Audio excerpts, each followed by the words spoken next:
Dito sa mundo, may iba't ibang uri ng pananampalataya. May Kristyanismo, Islam, Judaismo, at iba pa. Kani-kaniyang paniniwala at kani-kaniyang doktrina. Ngunit, alin kaya sa mga ito ang tama?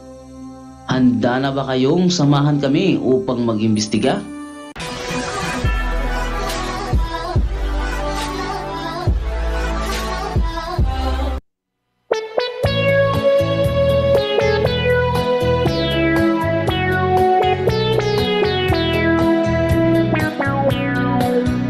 Inihahandog sa inyo ng punto por punto ang programang Doktrinal Talakayan.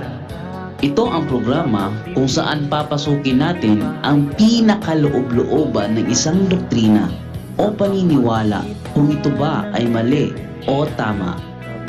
Doktrinal Talakayan. Tara na't mag-imbestiga. Mga doktrina para sa kaligtasan.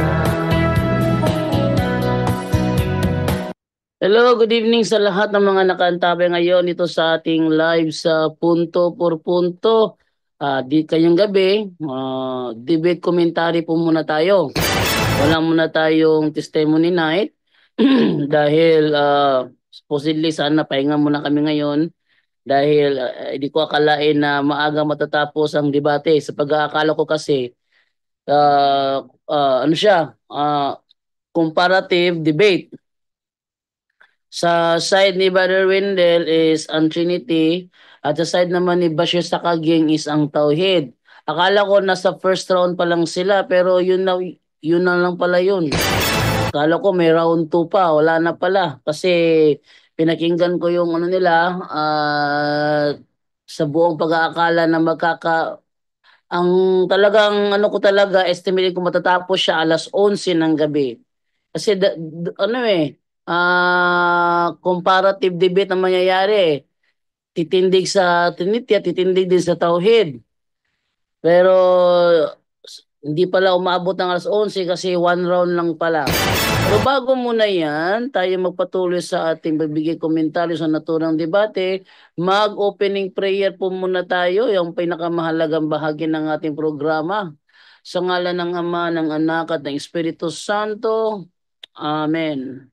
Halina, Espiritu Santo, punuin mo ang mga puso ng mga nananalig sa iyo at pag-alabin mo sa kanila ang apoy ng iyong banal na pag-ibig. Ipadala mo ang iyong Espiritu at sila'y malilikha at sa gayoy mapaninibago mo ang mukha ng mundo. Manalangin tayo. O Diyos na sa liwanag ng Espiritu Santo ay tinuruan ng mga puso ng mga mananampalataya, ipagkaloob mo na sa pamamagitan din ng Espiritu Santo ay ibigin namin kung ano ang wasto at makatarungan at sa tuwinay magalak sa kanyang pagkilos na nakapagdudulot ng ginhawa sa aming loob. Sa pamamagitan ni Kristo na aming Panginoon. Amen. Sa ngalan ng Ama, ng Anak at ng Espiritu Santo. Amen. Okay, so atin ang ibigay sa mga kasamahan para sa kanilang greetings. Silipin ko muna kung sino yung mga kasama natin na pumasok dito. Tingnan ko muna, nandiyan ba si Brother Romel? Wala si Brother Romel. How about Brother Junre? Wala si Brother Junre. So, Brother Angel lang. Wala rin si Brother Romer. Brother Angel lang. Okay, at ibigay ko muna kay Brother Angel sa kanyang greetings and din sa kanyang gospel reflection para sa gabing ito. Brother Angel, good evening. Amen. Praise the Lord. Muli, maraming salamat sa Diyos at successful po ang debate ng ating kapatid na si Brother Wendell Talibong. No? So, isang pinagpalang umaga, hapong gabi, isang masulukay ng mundo na nararating ng punto por punto. Salamat po sa Diyos. Nagkasama-sama na naman po tayong muli para sa isang namang gabi ng banal na pag-aaral ng salita ng Diyos para po ito sa ating kaligtasan. Ano po, muli, paalala. No? Gabi-gabi, yan, pinapaalala po sa atin ang ating Panginoon Kristo, no? Pinakamahalaga yung kaligtasan, no? Yung spirituality. So ngayon, sabi niya, paano tayo hahatulan, no? Sa huling araw, ang salita ko ang hahatol sa inyo. So pagkamatay ng tao, haharap tayo sa Kanya, tayo ba ay naging tapat sa Kanya? No? So marami po siyang mga sinabi din, at dito napakaganda, napakaraming binanggit ng ating si San Juan Bautista, no? Kung ano yung sinabi ng pinasabi ng Diyos sa kay San Juan Bautista, yun din ay aral dito sa ating ebanghelyo kanina, no? Nakakatawa pag ito malalaman natin yung mga nagpapatubo, yung mga pulis, mga mga kahit ang mga politician dito, medyo maraming tatamaan dito, no? Pero paalala ng ating Panginoon Kristo, no? Um, sana, no? Mapagnilayan natin dahil bukas makalawa, hindi natin alam, no? Kung haharap na tayo sa Kanya, kukunin ang buhay natin. Tayo ba'y naging tapat sa Kanya?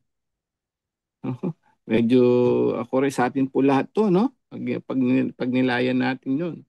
At sabi niya rin, sa salita ninyo, sabi tayo hahatulan. Sabi ni Jesus na sa salita o sa gawa natin, doon tayo hahatulan. No?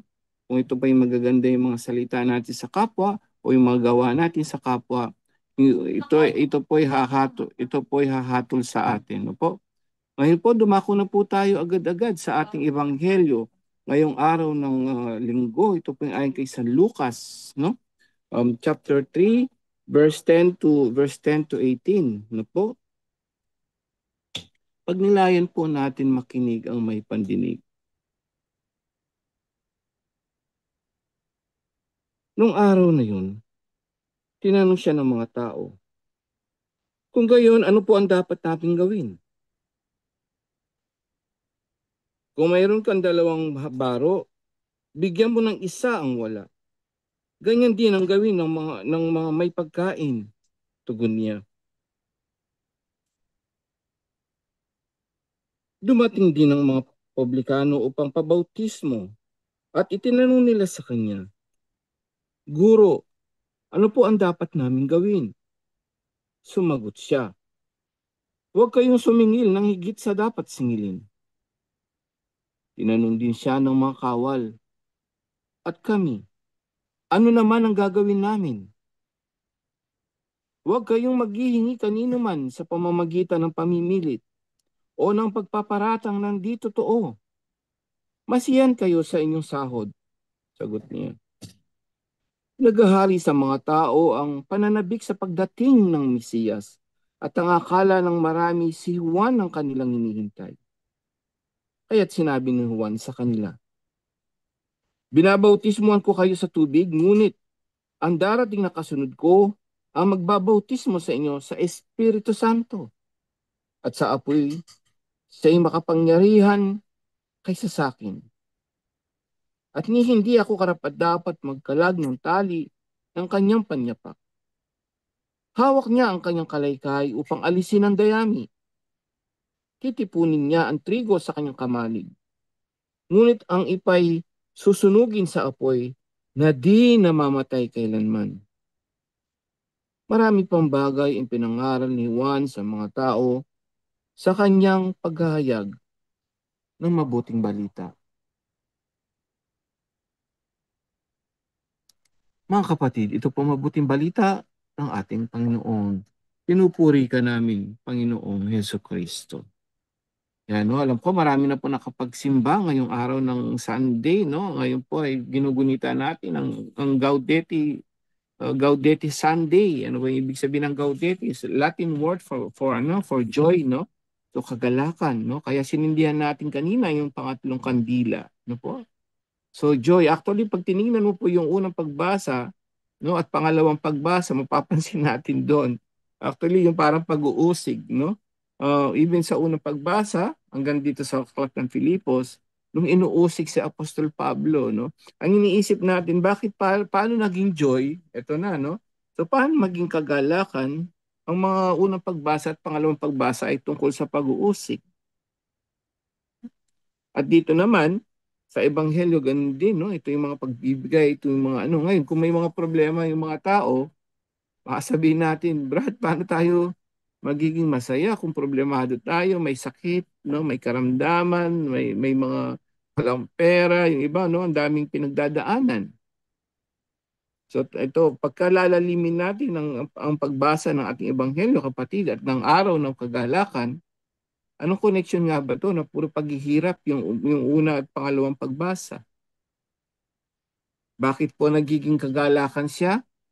Dahil sa kabila ng paghihirap, pag-uusik sa atin, may kagalakan ka. Bakit? Dahil na kay Lord ka na.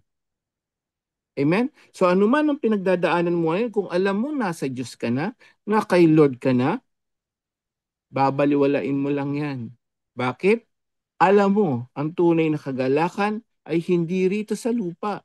Ang tunay na kagalakan sa kabila ng iyong buhay. Sa kabilang buhay na yun ay buhay na walang hanggan. Amen? So lahat ng mga tumatanggap, lahat ng mga sumasampalataya at sumusunod, naglilingkod sa Kanya, yun ang tunay na kagalakan. So yun ang kabaligtaran kasi ng tao, no? So iniisip nila, magalak ako pag may marami na akong pera, no? Magalak ako, masaya ako kapag ito'y nasolve na problema ko. Hindi po yun. Hanggat ang tao ay malayo sa Diyos, malabo ang kagalakan mo, kapatid. Tayo lahat sinasabihan dito. Gaudete Sunday, it's a day of joy. It's not because marami kang problema, paano ka magsasolve. It's a day of joy because you're with God. Amen? Kasi na kay Lord ka. So kapag na kay Lord ka, yung kasiyahan na yan, nandun lagi sa puso't isipan mo. Ano man ang mangyari sa'yo, nandun yung kagalakan mo dahil sumasa inyo na si Kristo. At dito sa Ebanghelyo, kung pansinin nyo, no, ito yung mga medyo mukhang hindi yata ngayon sa mga tao to. Ano sabi ng utos ng Diyos sa pamamagitan ni Juan Bautista? Ang sabi niya rito, ano po yung gagawin namin? Ito po para sa kaligtasan, kapatid. Anong sabi dito? Kung mayroon kang 2 baro, bigyan mo ng isa yung wala. Ganyan din ang gawin nyo sa may pagkain. Tugon niya, bigyan nyo din ng walang pagkain. Talagang speaking of love. Because why? Kasi tinatawag yan, the joy of giving. Amen? Kapag nagbibigay ka, di ba naranasan niyo yun? Kapag tayo tumutulong sa kapwa, kapag ikaw ay nagbibigay ng magandang bagay sa kapwa, nagagalak ang pakiramdam mo, kakaiba. Sabi nga, hindi mo mababayaran, no? Ang kagalakan na naibibigay mo sa iba. Kaya pala Gaudete Sunday, no? So ang sabi rin dito, huwag kayong sumingil ng higit sa dapat singilin. Naku, eto na naman, no? Ito yung mga nagpapautang naman ngayon. Magandang to sa mga nagpa 5-6, bawal ba 'yun? Ito isa sa New Testament na to, dati sa Old Testament, huwag kang magpapatubo. Alam niyo po ba dito sa Ebanghelyo, sinabi ni Apostol ni Propeta Juan Juan Bautista. Sabi niya, di ba, huwag kayong sumingil ng higit na dapat singilin. So, yung mga nagpapa 5-6, kapatid, ibigay niyo to kapag may nagtanong sa inyo, ano to, biblical to, at nasa New Testament. Halimbawa, at nagtanong kayo, ano yun, yung mga nagpapa 5-6, masama ba magpatubo? Ito po, ang isa sa pinaka, no, sa banda, maliban sa Old Testament, marami pong mababasa dyan. So sa New Testament, ito po yun. Sabi mismo ni San Juan Bautista, huwag kayong sisingil. Ayan, naku. Huwag kayong sisingil ng higit. So bawal magpatubo, kapatid. No? Unless yung pong church natin, may ina-allowed naman po ang simbahan sa pagpapatubo, at least mga tama lang, sa bangko, 1% per annum, 2%, ganun lang po. Hindi yung hindi yung napakalaking porsyento monthly, hindi po yun, 5-6 na yun. Tapos ito naman, tinanong din siya sa mga kawal. At kami, ano naman ang gagawin namin? Ito yung mga alam natin, konektado sa mga politicians at itong mga kapulisan. Huwag kayong humihingi ng kanino man sa pamamagitan ng pamimilit. Ako, ito yung mga tumatanggap ng mga suhol o yung mga alam na natin, no, yung mga kapulisan. O ang pagpaparatang ng di totoo. Masiyan kayo sa inyong sahod, sagot niya. So may mga pulis, may mga politiko ngayon, may mga judge, even mga judge, mga husgado. Pag nagparatang sila, ang titindi, tapos talagang hinaakusahan, no? Pagka ayaw nila sa isang tao, kaya nilang i-judge agad. Ang mga pulis, ganun din. Hindi, wala nang ano-ano, papatayin na lang yung iba. Amen? So dito, kukonte lang yung ano, no? Yung verse na binigay, pero napakarami nating matututunang aral para sa kaligtasan. So pagpapaalala po sa ating lahat, ito pong lahat nito, tandaan po natin, ito'y batas ng Diyos. No? Alam po natin, no, hindi ganun kadaling gawin ito, pero sa mga taong, tandaan natin, sabi ko, sabi nga mayroon tayo kasabihan, pag gusto, may paraan. Pag ayaw, maraming dahilan.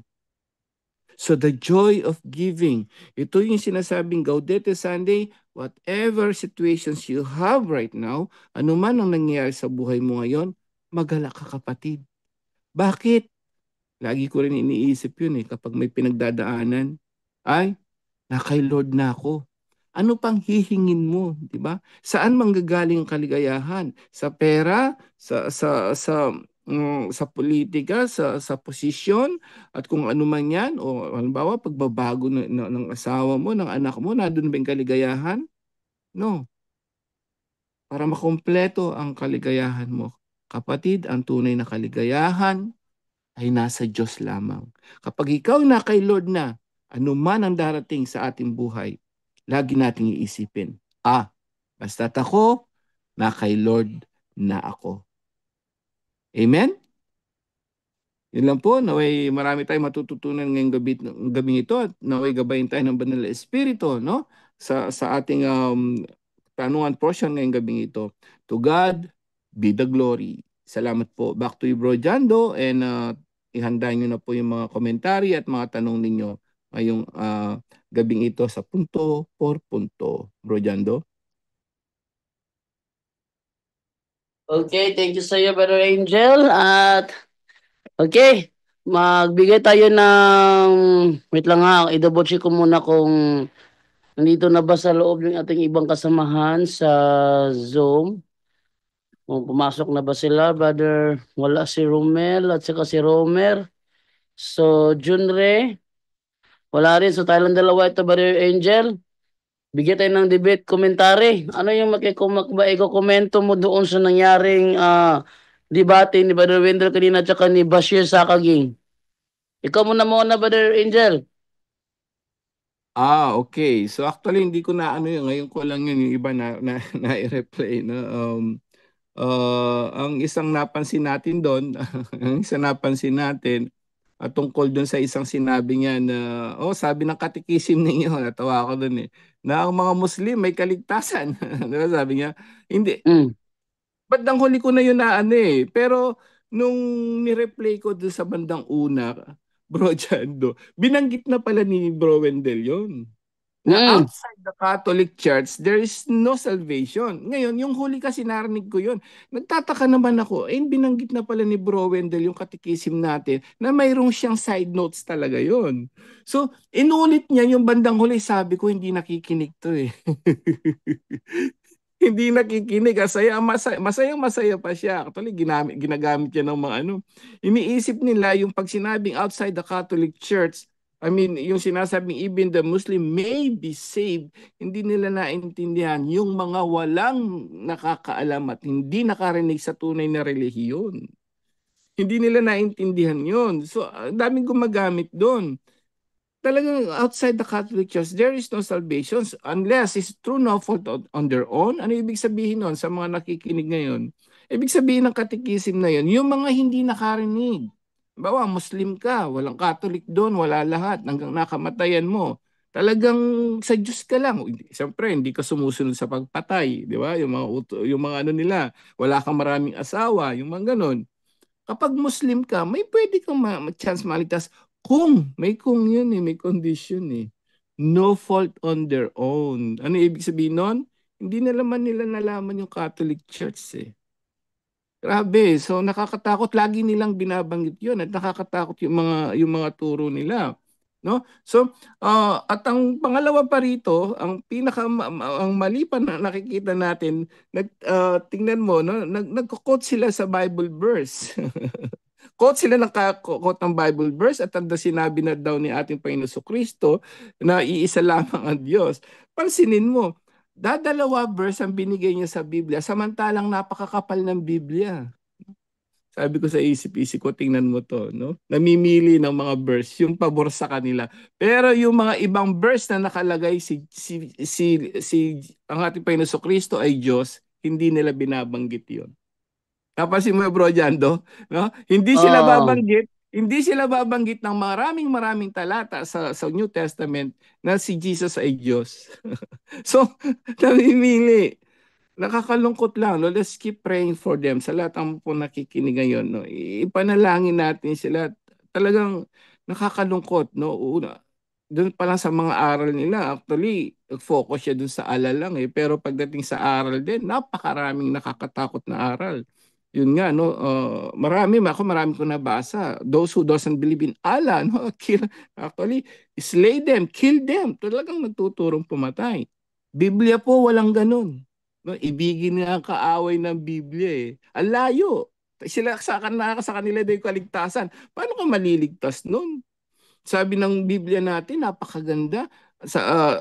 Ibigin ng kaaway, huwag kang papatay. Sa kanila, slay. Kill them. Those who doesn't believe with Allah. Grabe. And you can have, yung wife mo, kahit gaano karami, pwede yan. Kay Allah. Those are just mga simpleng ano lang yon, no? And at the same time, and lastly, ang sabi niya, naniniwala kami, maghuhukom, no? Si ang Panginoon Kristo, pansinin niyo. Naniniwalang paghukom sa Yesu Kristo, hindi ka naman Kristiyano. So paano ka maliligtas? Si Kristo alam pala na babalik siya. Ikaw mismo ay wala naman, ang propeta Muhammad ang ano mo, hindi naman si Kristo. Nasan ba yung aral ni Kristo? Nasa Biblia namin. So doon pa lang may problema, mas malaking problema na doon. So again, malalaman mo Kristiyano siya, no? Sayang, no? Na-scam lang 'yon, no? May karunungan may talino siya kaya lang nasa maling ano lang na-scam kumbaga, nabudol-budol lang. So, ang nangyari, yun nga, no? Maliwanag naman, 1 chapter 2 verse 18 to 19, no? Sila'y dati sa atin, ngunit humiwalay sila sa atin, no?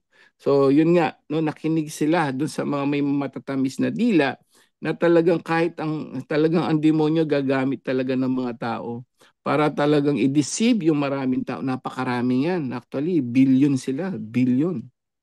No, yung alin nila, ewan ko bakit ganun kasi nandun nga yung prosperity, nandun nga yung pwede kang maraming asawa, nandun lahat ng grabe, no? Yung lahat ng materialism nandun. Pati nga sa langit daw sa kabila may ano. So, yun lang, no, mga kapatid, um hindi na natin dapat pag-aralin yung ibang sekta actually. Paano mo malalaman ng totoo? Dapat saliksikin mo muna yung sayo. Pag sinaliksik mo mabuti yung sayo, ang katotohanan, alam niyo po kapatid, isang ano pa lang, no? Bukang bibig pa lang ng mga protestante, kabisado mo na maling-mali sila. So, lawakan pa natin, no? Ako nga almost 12 years na rin, no? Sina Bro Wendell 20 years, so how many sina Bro Jando ilang years na. Pero tuloy-tuloy ang pag-aaral. Lawakan pa natin na lawakan, tumibay para isang ano pa lang, no? Isang salita pa lang ng mga protestante, alam mo na maling-mali na sila. Yun lang po, naway pag-pray natin sila. Sila po ay nabiktima lang. Yun nga, no? Mahina ang ano nila, foundation nila, na biktima. Sana makabalik sila sa tunay na iglesia na tinatag ng ating Panginoong Kristo. Bro Jando? okay, thank you sa iyo, Brother Angel.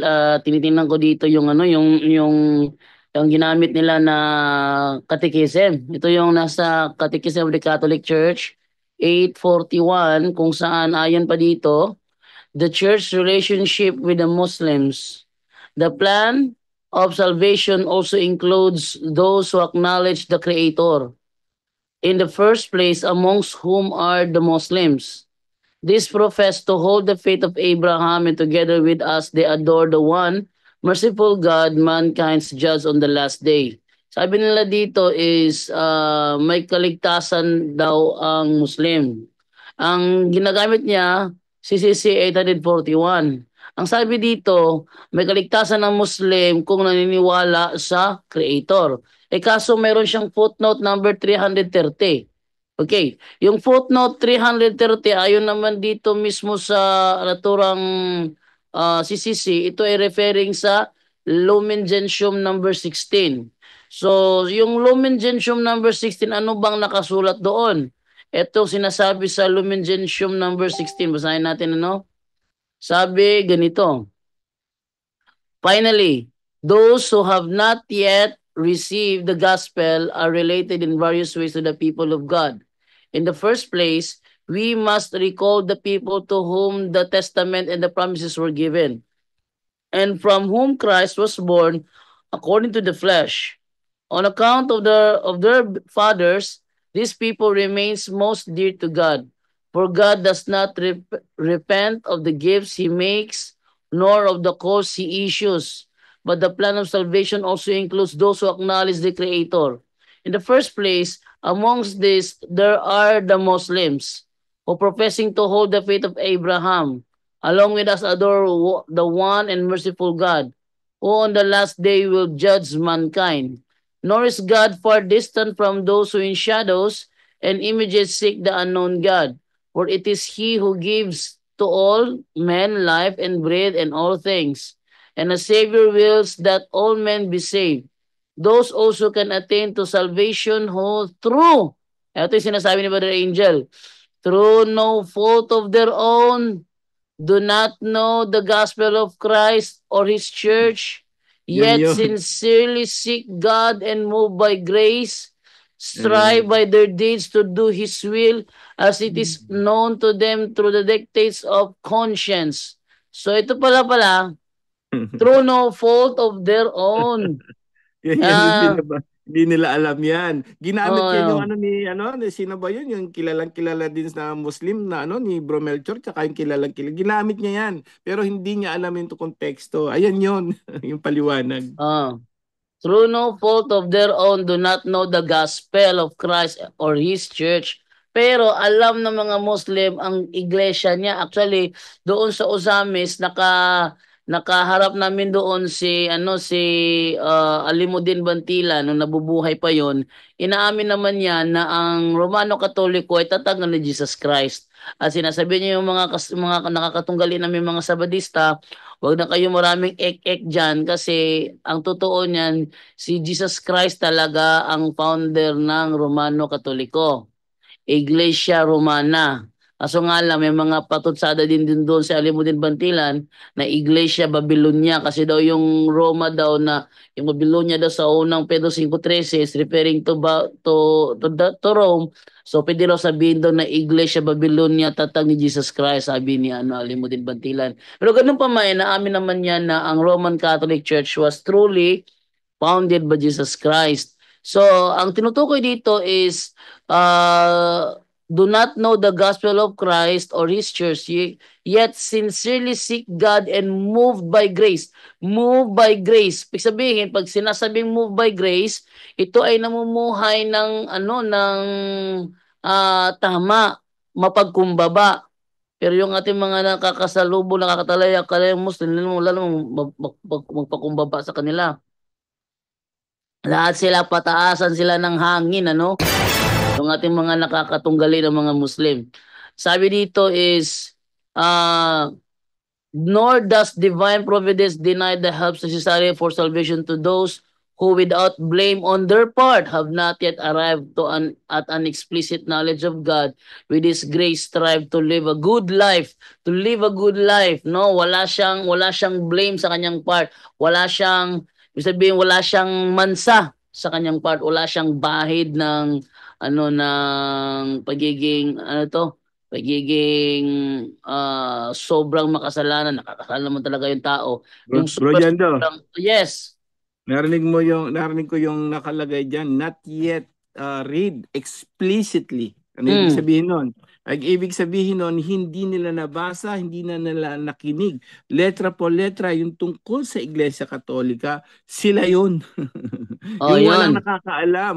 So hindi nila naintindihan. Kaya nga mayroon siyang bandang una, no fault on their own. Ibig sabihin, kapag totally, paano ka ma-excuse ngayon? May internet na. Lahat alam nila yung tungkol sa Iglesia Katolika. Yun ang pinakamatindi ngayon yan. Tinatanggi nila yon. Nakikipag-debate pa sila. Kaya sabi ng simbahan, there is a salvation if, kaya nga may condition those who no fault on their own. Kung hindi mo talaga alam, wala kang internet, wala kang ano mo iglesia, hindi mo alam ang iglesia, napunta ka sa Muslim. Ayan no explicitly, they didn't read anything explicit. Ibig sabihin ng explicit, letra por letra. So ibig sabihin, wala silang narinig tungkol sa Iglesia Roman Catholic Church, sila yun. Hanggang ngayon ginagamit ba naman yan pinaliwanag na nga na simbahan yan at ng mga debater. O ngayon itong sana nakikinig ka ngayon, yun ang paliwanag noon, huwag kang umasa. Kumbaga, kasi kayo mismo nakikipag-debate na kayo, so alam nyo na, ayaw nyo lang pumasok. Yun ang nakakatakot doon. Si Bro Junri yata, nandiyan na bro.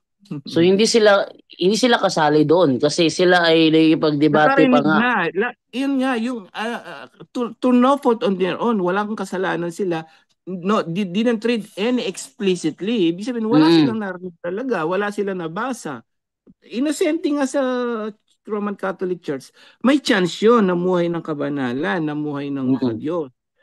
Yun ang paliwanag dyan. Pero doon sa sa kagaya ni Bashir, sa kagaya ni Bashir na, sabi pa ni Bashir na, ito pinag-aralan ko to lahat Di ba? Ano sabi ni Bashir kanina? Pero hindi siya kasama dito. Oo. Hindi talaga lahat ngayon halos ng mga Muslim na may internet, alam nila yung Catholic Church, they deny it, tinideny nila, ini-ignore nila, delikado yon. Si Bro Junri, nandiyan na yata bro. Okay, Brother John Ray, andiyan ka Brother John Ray?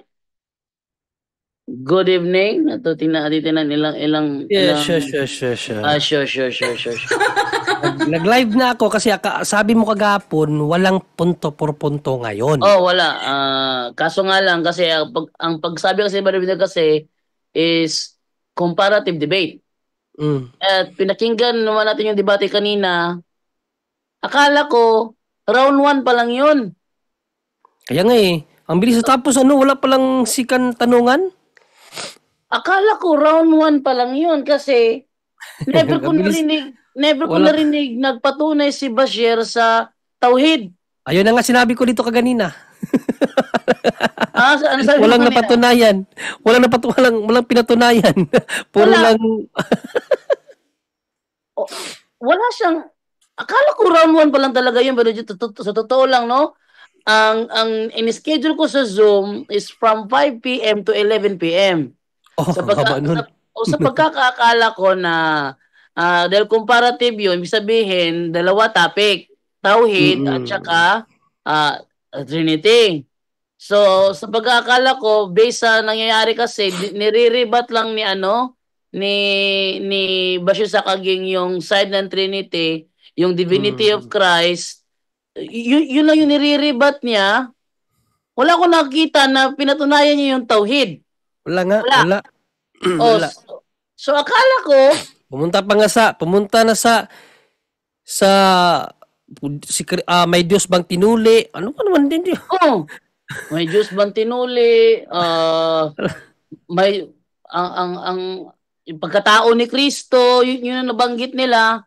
So akala ko talaga sa totoo lang, akala ko round 1 pa lang yun. Round 1 pa lang yun. Hindi pala Taka nga ako, lumabas ako kanina, nanood muna kami ng pelikula doon sa labas, nire-record ko lang naman habang nagla-live, no? Nire-record ko yon. Tapos pagbalik ko, pag-aakala ko may round 2 pa, iba na pala palabas. Nalipat na pala doon sa sa programa ng Sabadista na radio program. Ano ba naman to? Talagang sa totoo lang, I expected 11 sila matatapos kasi comparative yung pagkasabi ni Brother Wendell Buti na lang at habang nagsasalita na ako rito, nagbabasa ko ng comment, Kasi magpi-play na lang sana ako ng video. Nagsabi naman dito na nag-live si Brother Jando. Sabi ko, ano nag-live? Oo. At yun naman yung ating nasa screen, debate commentary, hindi yan testimony na ita. Sabi ko na maaga daw. Debate commentary ba nakalagay? Palitan ko Oo. na lang to sa akin. Debate commentary sa Oo.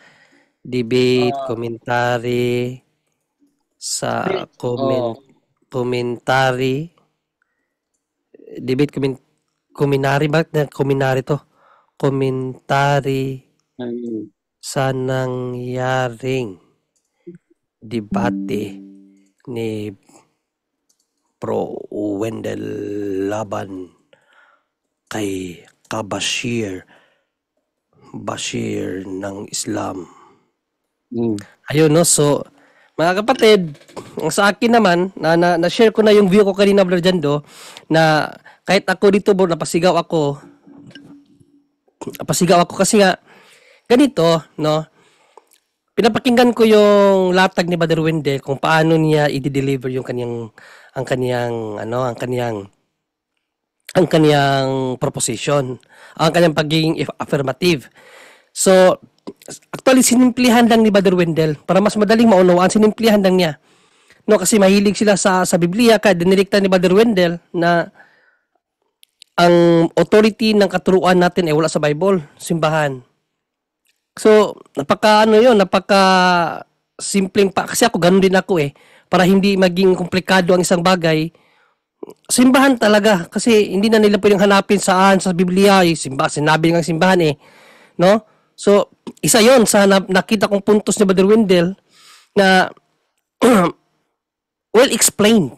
Kasi hindi ka na mahihirapan mag-quote sa Bible kasi simbahan nga So, napaka-concrete nun na why we believe Trinity because of the teaching of the church.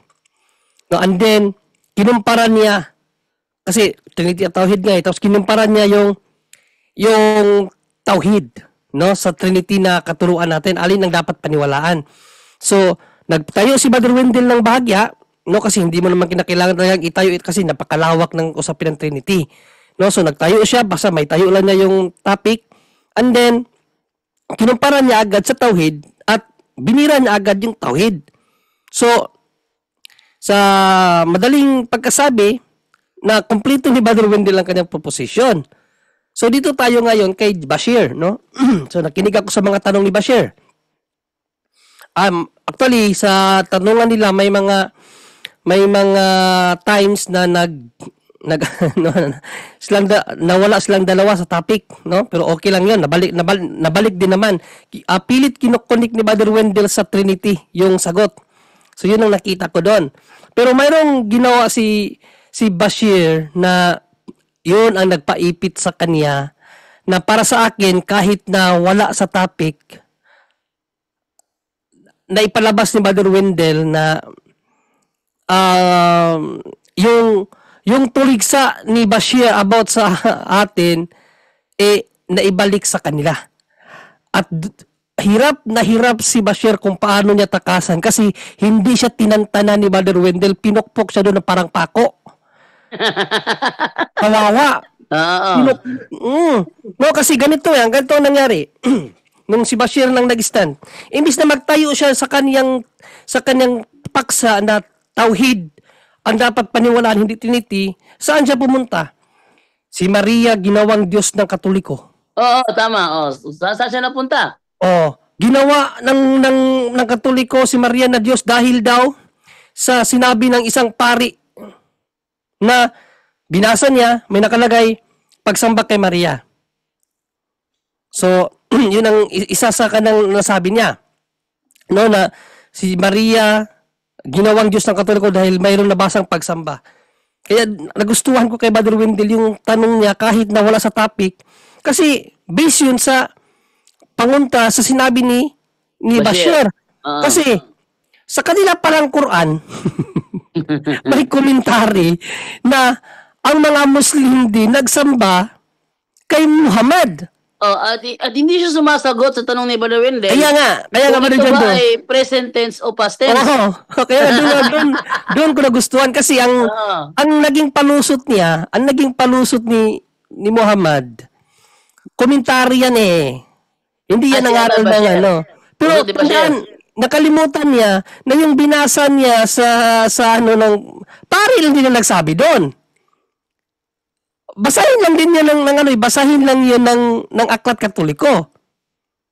No, kung sa baga, paghihambingin natin yung kanyang sinasabi sa evidence, hindi niya pwedeng gamitin sa atin yung binabasa niya kung ang magiging barometro pala niya ay dapat aral na mula sa Bible, mula sa Quran, hindi sa mga komentaris. Yung binasa niya, hindi naman yung galing sa Bible o sa simbahan mismo. Komentaryo ng isang pari yun. Sulat ng isang pari about sa ating pananampalataya. So, dyan pa lang, kinontaran niya ang kanyang prinsipyo. Prinsipyo niya kasi, komentary lang yan. Ang turo namin na Quran. Yung ginamit niya, hindi naman sa Bible yun eh. Sulat ng pari yun. Hindi rin yung pahayag ng simbahan. Pahayag lang yun ng ordinaryong pari. So, kung gagamitin natin yung kanyang prinsipyo, bagsak siya. Pero hindi siya nakalusot kay Brother Wendell. No? Kasi nagtatapang-tapangan pa. Mr. Moderator, pinutol na basahin nga natin ng buo. Binasa naman ng moderator. So, nabasa lahat. Disim pa rin. Talagang disim. Nabasa lahat. Pinaliwanag ko niya, Brother Jando. Kita niyo, ang sinabi dyan, worship Muhammad who died, but worship Allah who is alive. Tinagalog niya na ang sinabi ng komentarista na kung wala namang sinabi doon sa binasa nila Brother Wendell na if binago niya wala naman no? Pero ang base sa paliwanag niya na kung sasambahin daw, so ibig sabihin hindi pa nasamba kasi kung sasambahin si Muhammad na namatay, mali daw yon. Dahil ang dapat simbahin si Allah na buhay. Kaso past tense yun eh. Kaya nga, tinwist niya yung komentary. Ang komentary, ginawa niyang ginilagyan niya, kung sasambahin niyo. Kaya ang ganda naging follow-up question ni Brother Wendell. Yung salitang worship na sinulat ng komentarista niyo, past tense, future tense, doon siya pinako ni Brother Wendell, hindi makaalis. Hindi siya makaalis doon. Hindi siya makaalis. Kasi, ipinapaliwanag niya, Brother Jando, na yung pahayag ng komentarista nila, future tense pa lang. Kung sabaga, conditional yon. Pero hindi. Kasi hindi sinabi doon, based sa binasa ng moderator, walang sinabi doon na, if you worship Muhammad, walang ganon. Ang nabasa doon, you who worship, past tense, yung may ed na sa huli, so ibig sabihin, sinamba na si Muhammad. So, yung kanyang tuliksa na Diyos niya si Maria, kasi may nabasa doon sa basahin natin, na sulat ng isang pari na sinamba si Maria. Ngayon, in-apply ni Brother Wendell, Diyos niya pala si Muhammad. Kasi base mismo sa komentary ng Quran. No? Hindi labas sa kanilang fundamental belief na aklat. Yung binasa nga niya, basahin niya pamplito lang yun Pero mismo sa Quran nila, sa Quran nila nakalagay ang commentary doon na sinamba ng mga Muslim si Muhammad. Doon ako napasigaw kasi nga iwas siya ng iwas. Ang sinabi diyan, wala namang if doon, napasigaw ako dito. Sagutin mo yung sagutin mo yung tanong, past tense o hindi. Napasigaw ako dito. Hindi ko na malayan, bukas pala yung mic ko. Narinig ako ng mga nanonood sa akin. Napariak ako Kaya doon ako na, masaya ako kasi, although, gano'n naman talaga ang debate, no? Pumipiglas yun. So, panalo si Brother Wendell para sa akin. No? Hindi dahil sa Katoliko ako Siyempre, tinitingnan ko yung exchanges of reasoning. Paano dinala ni Brother Wendell yung kanyang reasoning.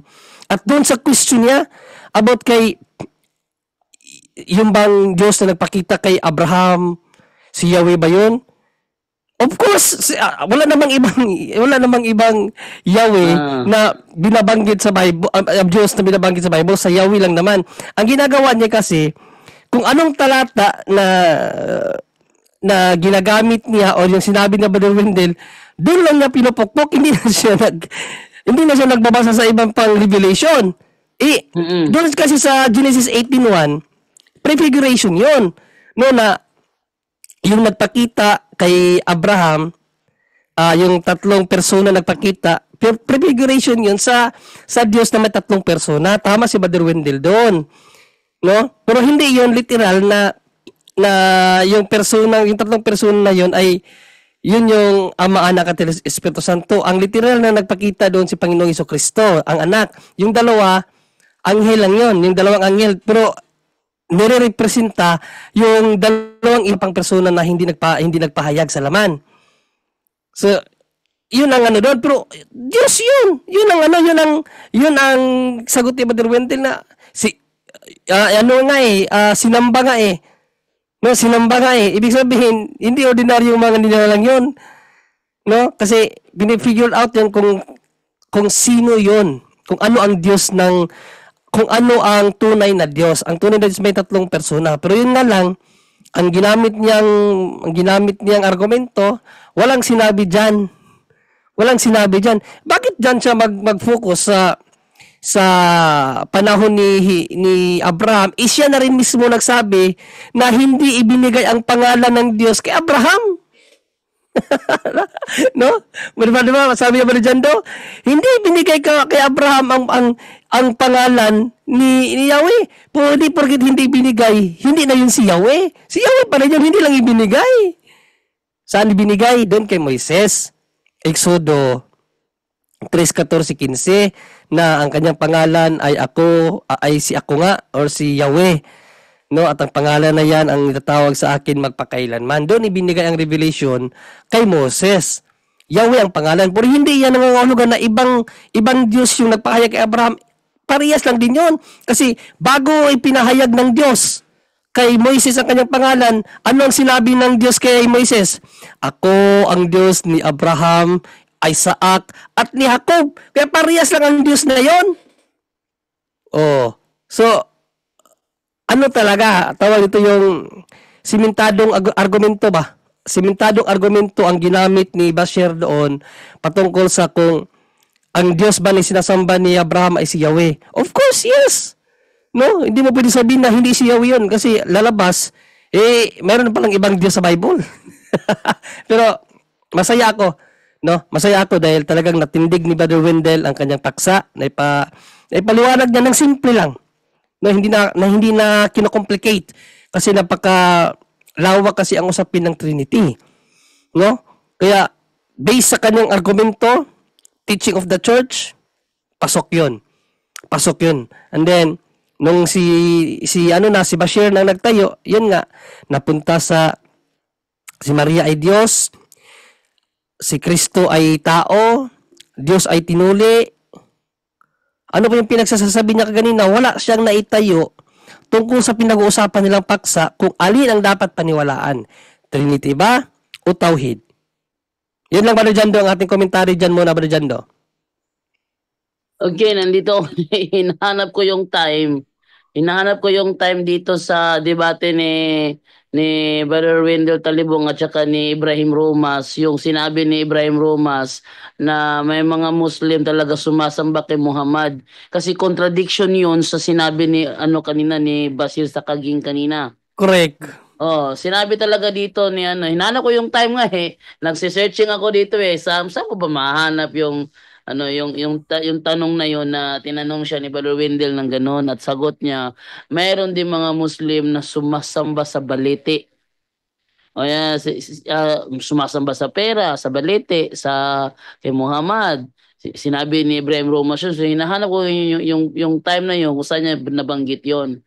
Okay, so doon naman tayo sa naganap na debate kanina.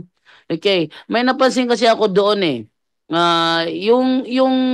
yung paglilitong ginagawa ni Basyo sa Kaging sa Deuteronomy 6:4 saka sa Genesis 18. Ang sabi ni Brother Wendell, ginamit ni Brother Wendell yung Deuteronomy 6:4 para ipakita na ang pangalan ng Panginoon is Yahweh. Yahweh, Elohim, tapos yung akad na one. Ginagamit Ikad. ikad, no? Ginagamit yun ni Brother Wendell. Ngayon, sa Kaging, ang tanong niya kanina, meron mababasa sa Biblia na sinamba ni Abraham itong pangalan na Yahweh. Sagot ni Brother Wendell, yes, meron. Ang ginamit niya, Genesis 18, yumukod si Abraham. Yumukod, sumamba si Abraham, at ang kanyang sinasamba, yung kinikilalang Diyos ni Moises doon sa Deuteronomy 6. Sabi naman ni Juan, ang tanong ko, hindi si Moises ang kausap. Ang tanong ko, si Abraham ang kausap. Pinalilitaw ni Bashir sa Kaging doon na iba yung sinasamba ni Moises, iba yung sinasamba ni Abraham.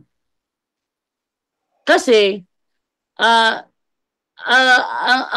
sentido ni Brother Wendell doon, ipakita na ang sinasamba ni Abraham, kung sino yung yinukuran ni Abraham, yun ang sinasamba niya, yung Diyos na yun, yun din ang Diyos na nasa Deuteronomy 6:4.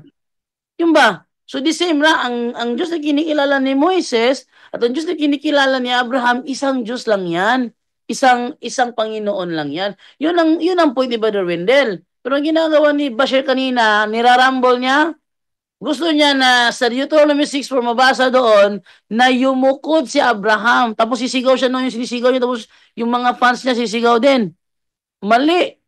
Kasi hindi naman yung sinabi ni Brother Wendell eh. Sabi niya, sinabi mo kasi kanina na yumuko si Abraham sa pangalan ni Yahweh ayon sa Deuteronomy 6:4. Pati ako to napasigaw ako. Hoy, walang sinabing ganon. Pati ako napasigaw ako rito. Walang sinabing ganon. Tapos, yun nga, napunta sila sa footnote na worship Muhammad. Tinatanong siya ni Brother Wendell, itong worship, ilang beses yung inulit ni Brother Wendell? Kasi si Bashir Sakageng hindi lang responsive sumasagot. Hindi na siya marunong sumagot. Natanong siya ni Brother Wendell, itong worship na narito sa footnote ninyo sa Quran, ito ba ay present tense o past tense? Hindi siya sumasagot eh. Alam mo, Wendell, walang matinong Muslim sumasamba kay Muhammad. Ang sabi kasi doon, sambahin mo si Allah dahil siya ay buhay, hindi siya namamatay. Hindi naman tinatanong ni Brother Wendell kung sambahin ba si Allah kasi buhay siya, di siya namamatay. Hindi yun ang tanong eh. Ang tanong, yung nakalagay dito sa comment, guess what, no? Ang mga commentary, mga footnote ng kanilang mga Quran, ang gumawa niyan, mga Islamic Bible scholar, mga Muslim Bible scholar, wala ni sulod doy, dini mo, true? Ang mga nagbibigay ng mga footnote doon, mga Muslim Bible scholar 'yon. So hindi siya sumasagot doon. Baga sinasadya ni Bashir Sakageng na iiwas si Brother Wendell. Brother Wendell hindi niya nadadala. Bagkus pinupukpok siya ni Brother Wendell doon sa tanong na 'yon. Ulit ang tanong. Kaya nag-objection si Bashir, objection moderator, yung tanong niya paulit-ulit na lang. Natural kasi ulit-ulit ang tanong kasi hindi siya sumasagot ng reklamo ako, objection moderator. Categorical yung tanong ko. Ano ba? Sagot mo siya ng categorical. Past tense, present tense. Bago siya magpaliwanag. Kaso kahit na sinabi ng moderator, you must answer first if it is past tense or present tense before you give your explanation. Ang problema doon, kahit sinabi ng moderator, tuloy pa rin si Bashir sa pagsagot na hindi naaayon sa categorical question. At saka, follow-up ni Brother Wendell, ayon sa inyong Muslim scholar na gumawa ng footnote na ito, they worshipped Muhammad. Sino ang nag-worship kay Muhammad? Christian o Muslim? Hindi pa rin sinagot ni Bashir. Wala siyang sinasagot sa tanong ni Brother Wendell. Ngayon, doon naman tayo ngayon sa sa introduction ng salin ni Muhammad Marmaduke Piktal. May binanggit kasi si Bashir kasi na ang Trinity daw is tatlong Diyos, three gods. Samantala yung kanilang Muslim scholar na si Muhammad Marmaduke Piktal sa kanyang introduction sa kanyang The Glorious Quran, sinasabi niya ang Christian Romans believed in one God. Oh, di magkasalungat na naman ulit. Magkasalungat si Bashir Sakaging at yung kanilang Muslim scholar na si Muhammad Marmaduke Piktal. Oh, de sabi, ako nanood ako, sigaw ko ng sigaw dito eh. Hoy, sumagot ka! Gano'n, sumagot ka! Sagutin mo!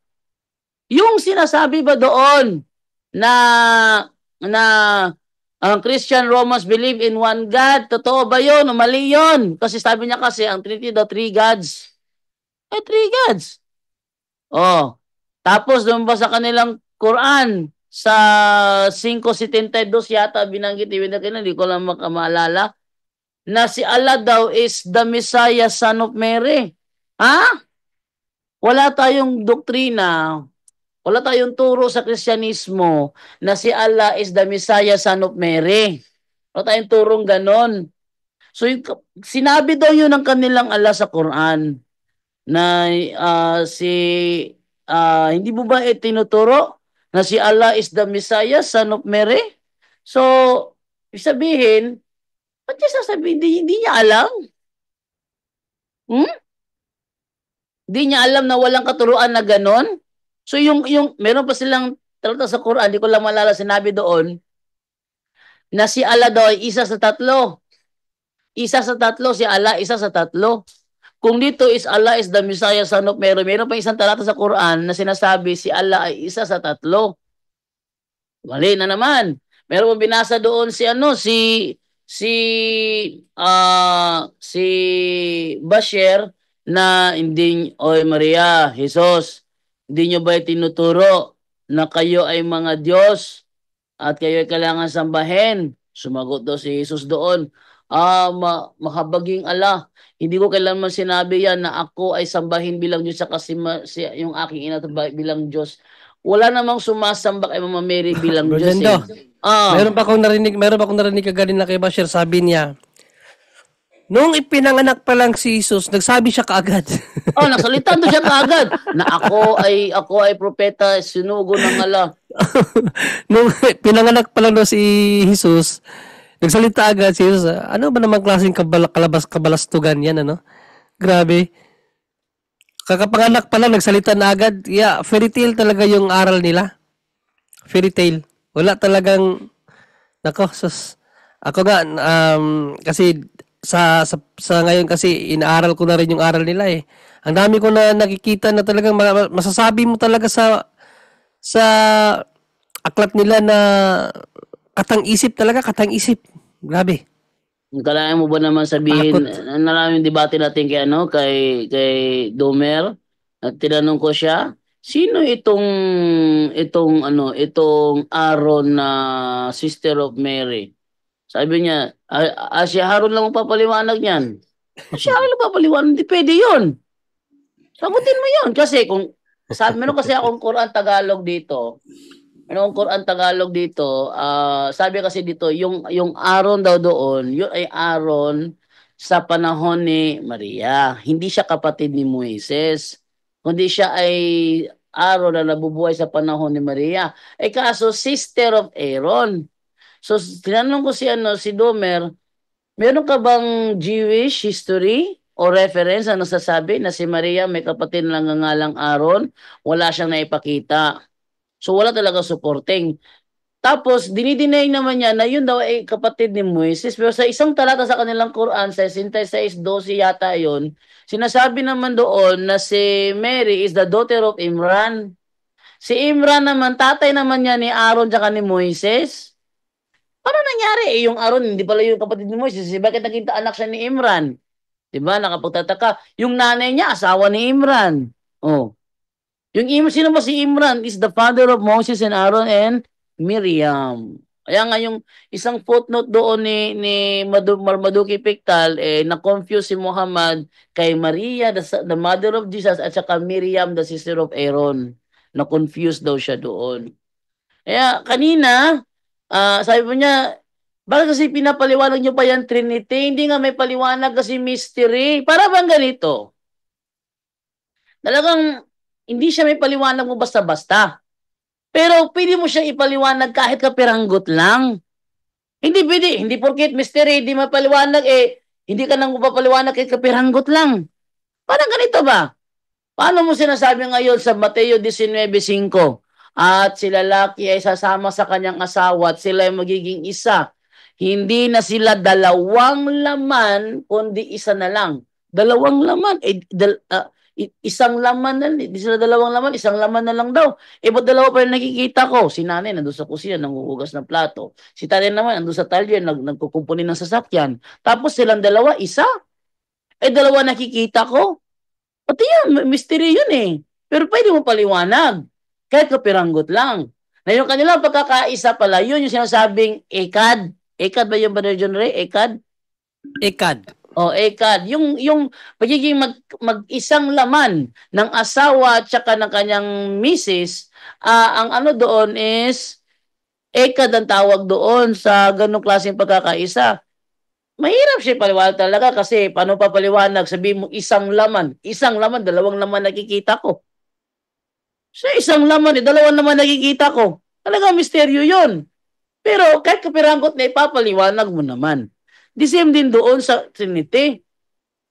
Ang problema dito, Brother John Ray, natapos ang debate, walang nabasa si Bashir na tauhid sa Quran, samantalang si Brother Wendell may nabasa naman sa Biblia Trinity. At doon, masasabi ko, talo talaga si Bashir. Kasi yung mga translator nila takot maglagay ng tauhid eh. Yung mga translator ng Bible hindi kasi totoo naman talaga may Trinity. Sabi ni Mary Krampus Mas Rigel, anong mali nakasulat sa Quran, kapatid? Yung sinasabi na si Mary daw, sister of Aaron. Yung buong Quran. Daming mali doon. Sinasabi sa kanilang Quran na si Abraham ay nag-alay ng anak. Pero wala binabagay kung si Ismael ba o si Isaac. Ano binabanggit sa kanilang Quran? Ang isa sa Brother Jando, ang isa sa nalaman ko na aral ng mga Islam, no, kasi based sa napag-aralan ko ngayon kasi nag-aaral na ako sa aral nila. Yung Quran nila tinawag nila yan na kalam Allah? Ano ba 'yan? The word of Allah. Kalam Allah, no? Ibig ko sabihin, ang Quran is not a created book. It's a word from Allah. Pero, tandaan nyo, ang aral nila, Allah is one. The only creator who is not created is only Allah. So, kung sasabihin nila na yung Quran nila is kalam Allah, not created, lalabas, ang kanilang Quran ay si Allah mismo. Kasi not created eh. So, si Allah, not created. Ang kanilang Quran, not created. So, dalawa na ang kanilang not created. Si Allah at ang Quran. So, lalabas, dalawa ang kanilang Allah. So, isa po yan sa napaka-misteryoso din. No? Misteryo din yan sa part ng mga Muslim. Tinawag ngayon ng mga debater sa Amerika na Muslim dilemma. Kasi, iisa lang ang creator at that creator is not created. So si Allah yun. Yun nga lang, mayroon silang paniniwala na yung Quran is not created book. So dalawa na sa kanila sa faith ng Islam, especially yung mga Sunni Muslim. No, kasi yung Sunni Muslim, iba po yun sa pananampalataya ng Shia Muslim at iba pang uri ng Muslim. So, mayroon silang dalawang pinanampalataya ng hindi created. Si Allah at ang aklat ni Allah. So, lalabas, dalawa ang kanilang uncreated being who is Allah and His book. So, dalawa na ngayon ang kanilang Allah. Kasi, Isa lang ang hindi created sa kanila, si Allah. Ang libro nila, hindi si Allah. So, dalawang ang lalabas. Kaya nga, dilema eh. Dilema yan kasi kung si Allah lang ang Allah nila, hindi created, tapos sasabihin nila yung Quran nila ay hindi rin siya created. So, lalabas, yung Quran, si Allah mismo, or either meron silang dalawang hindi created being. So, dalawa na ang kanilang Diyos, Brother Jando. Kaya nga, dilema. Dilema kasi yung Quran nila, uncreated book yun para sa kanila. Hindi siya ginawa ng kamay ng tao ayon sa paniniwala ng mga Sunni Muslim. So, kung hindi yung ginawa ng kamay, hindi siya created, even nga kay Allah hindi siya create ni Allah kasi kung create ni Allah yun, hindi created yun. Di ba, Brother Jando? Yes, yes. Oh, so hindi siya created kahit si Allah hindi create ni Allah. Kasi salita nga ni Allah yun eh. So hindi siya create ni Allah. So nangyayari dalawa ang kanilang uncreated being. So dalawa ang kanilang Diyos, ang Quran at si Allah mismo or yung Quran nila mismo si Allah, Brother Jando. No, Yan, dilema talaga. napanood ko yan doon sa sa programa ni Shamon, si Shamon yan. Sam Shimon. Shamon yung almost cried na kasi na-defeat siya. Yung Indiano yata yun. Mm. O Indiano. Sabi, Pero, isa yan sa dilema nila. At ang mga debater kasi sa Amerika magagaling. Ang gagaling talaga nila si Prince, sino yun? Si Prince? Si Christian Prince. Christian Prince. Ang gagaling talaga magbuta sa pananampalataya ng Muslim. So, lahat ng pati yung mga scholar nila na magagaling. So, kinawawa ng mga debater na mga Kristiyano, lalong-lalo na Sam Shimon at saka si Christian Prince. Kawawa talaga yung mga Muslim sa kanila. At saka iparinig ko ito. Wait lang muna ha.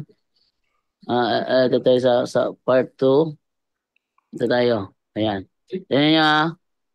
Ipakita ko ito sa inyo kung ano yung sagot dito ni Ibrahim Romas patungkol doon sa pagsamba.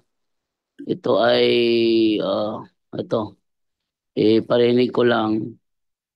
Pero syempre mas maganda kung may pakita ko yung video So ipakita ang video. Ito frame yan. So ito, yan. Yan nangyari Ayan. Sabi mo kasi kanina ng Islam. Hindi marinig ba dyan? Hindi marinig. Ay, hindi marinig. Sige. Ating mo nang i-share yung audio muna. Okay, yan. So ating balikan yung pagkakabanggit doon sa ito. Lang ha. Dili na mo basihan kung unsa gisulat sa usang kaskalan. Ang among basihan Quran o ang hadith ni Prophet Muhammad peace be upon him. Sunod nga pangutana. Sunod na tanong. Ingon ka man kaganiha nga ang Islam usa ra gyud gisimba ang Allah. Sabi mo kasi kanina ng Islam isa lang ang sinasamba si Allah lamang. Antang karon miingon ka, dunay mga Muslim nagsimba og kahoy og balite. Pero ngayon sinasabi mo na merong Muslim nagsimba sa kahoy at balete. Og naapoy nagsimba kang Muhammad asa may tinuod si mong pamahayag ganiha. Yan. So tinatanong siya ni Brother Wendell ngayon, so ano yung totoo sinabi mo? Tinawit lang ha? Igsoon, ang pag-ingon nako nga si Allah lamang ang gisimba sa mga Muslim, dili na nagpasabot kung wala nila ang gisimba. Nasabihin ko na si Allah lamang ang sinasamba ng mga Muslim, hindi ibig sabihin na siya lamang talaga ang sinasamba. Ingon nako, ang mga Muslim nagsimba nga si Allah ang Diyos, pero dili nagpasabot na wala nila ang supposed. Ingon nako, si Mr. Wendell ang bantugan na manugdebate sa Pilipinas. Bantugan na dito sa Pilipinas. Si Wendell, tinuod siya lang ba?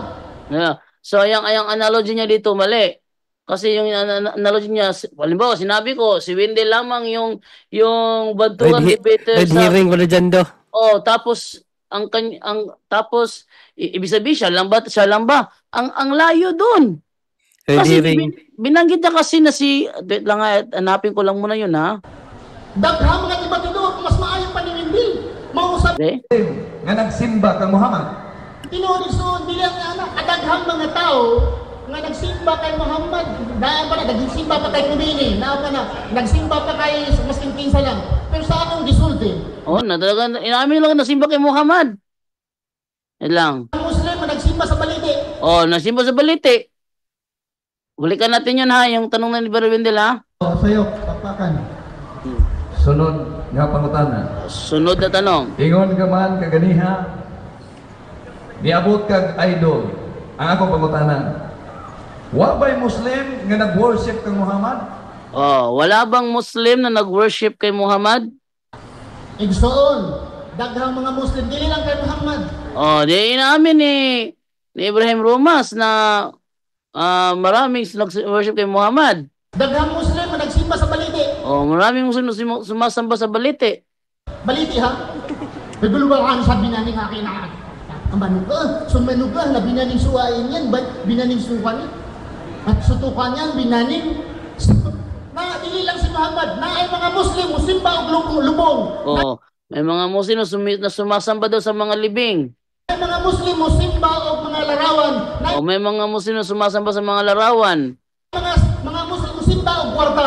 May mga Muslim na sumasamba sa pera. Daghan kayo. Pero ang among reliyon, dili basihan ang mga Muslim. Oh, sa kanilang reliyon, hindi batayan ng mga Muslim. So inaamin ni Ibrahim Romas dito na may mga Muslim na sumasamba kay Muhammad at may mga Muslim na sumasamba sa balete, sa libing, sa pera.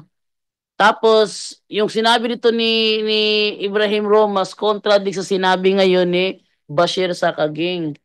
So, magkakontra yung kanilang paliwanag dito, no? Tinatanong ni Brother Wendell kanina, itong nakalagay ito no worship, present tense ba to o past tense? Di na sumasagot si Bashir kasi doon pa lang giba na yung argumento niya. At napansin ko nga, never siyang nagbanggit or nagpaliwanag kung bakit naniniwala ang mga Muslim sa Tauhid. So akala ko talaga on the first place, round 1 pa to kasi sinabi kasi ng moderator kasi eto na sa negative stand, constructive speech, negative stand. Ha? Negative? Akala ko ba puro sila affirmative kasi negative, baka round 1 pa lang to. So, buong akala ko, hahaba talaga ang debate, abutan ng alas 11. Pero hindi pala. Madaling natapos, mga alas 6 pa lang tapos na. Nagsimula sila by 4:30 ba Jun Reno? Oh, 5:30 dito yun eh. Oh, Tingnan 4:30. ko.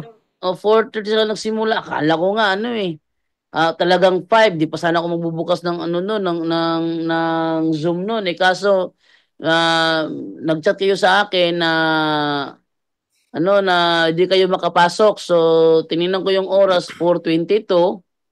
Nang binuksan ko, ayun nagsisimula na pala yung greetings pala. Buti na lang hindi ko inisip na baka mamaya ito magsimula mga 5:30 o 6 p.m. 4:30 ang aga talaga. Nagsimula sila by 4:30 at natapos sila by mga 6:40 yata yun, 6:40. So mahaba-haba rin pero hindi sa akala ko na hanggang alas 11. Okay, so meron ka pang komentaryo ng Brother John Rey sa nangyaring debate kanina? Yes, Brother Jando, dahil mabilis lang naman natapos at walang masyadong napiga na mga argumento. So, yun lang based sa pagkakalkula ko doon sa nangyaring debate kaganina, lumitaw talaga yung ni Brother Wendell, yung kaniyang yung pagiging affirmative niya, so naitindig niya kasi kahit sa pagtatapos niya, tindig niya pa rin eh. So, hindi niya binitawan. Umabot na sa panalangin ni Maria. Kansan saan na, tapos nagbinisaya pa yung isa na nadamag. nadapa pa sa stage, no? May pagka-lampa. So nung huli na, dito, sabi ni Brother Wendell, Viva! Viva! Viva! Viva! For the iglesia. Ang nasigaw ko. Viva Cristo Rey. Oh, Rex. Cristo Rex. Cristo Rex. Ang nasigaw ko dito, Brother Jando, Allahu Akbar. Allahu Akbar ang dito. Nasabi ko, narinig ko kasi sa sumisigaw doon, Allahu Akbar. Pero si Sam Shamon, ang binabanggit niya is Almasi Akbar. Ano ba yung Almasi Akbar? Almasi. Almasi kasi ano eh, almasi si Jesus yun eh. Kaya, Jesus God, Jesus is God. ah, Jesus is God. Ano ba yung wakbar? Worship, worth to be worship? ewan, Wakbar? ewan ko. So Basta, almasin kasi almasin Allah, God, masin Jesus, Messiah no? yun lang. Messiah ba Basta, yung masin? Almasin? doon sa video na yun napanood ko, yun na sinabi ni ano ni Shamon, Almasin Shamon. Wakbar?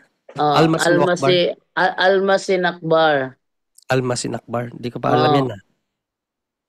Binanggit yan ni ano ni Sam Shamon. So, ano kaya ibig sabihin nun? Nakabasa din ba si Sam Shamon ng Arabic? Ano, ang ginagamit niya ano, interlinear. Interlinear siya. Pero Interlinear. sobrang talino. Ako believe ako kay Sam Shimon, grabe sobrang talino. Parang alam yata yung buong Biblia eh. Grabe, grabe talaga nakaka-inspire si Sam Shimon. Siya lang yung nakita kong ang kagandahan kasi kay Sam Shimon, Katoliko na siya ngayon. So yung mga dati niyang theology na dati pinapakinggan ko dati niya yung mga explanation about sa Eucharist, hindi siya naniniwala kasi symbolic lang.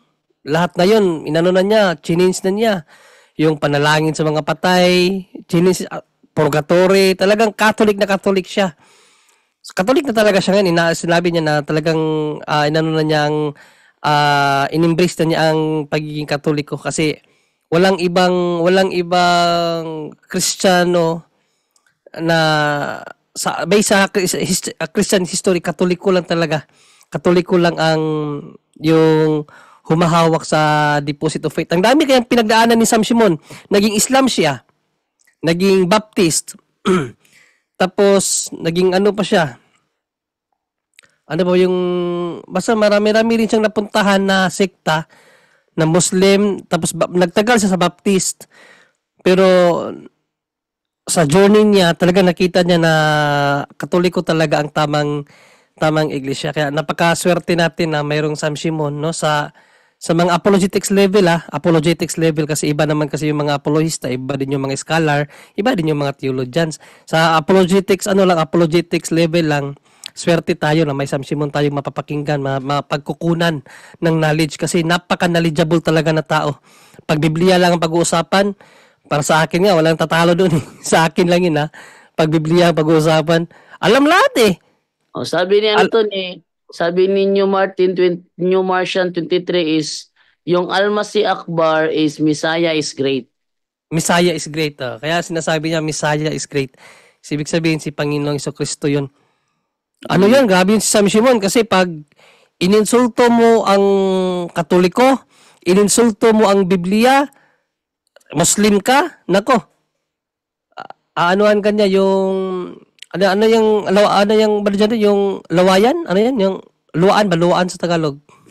Parang Spit out ba? niluluwa. Mag-spit out sa mga Muslim. Pero siyempre, hindi naman natin dapat sundin yun. Pero pinapakita lang niya na kung, di ba sabi nga ni Panginoong Jesucristo, huwag mong gawin ang mga bagay na ayaw mong gawin sa'yo. Kung ano yung ginagawa ng mga Muslim, ginagawa ni Sam Shimon sa mga Muslim din.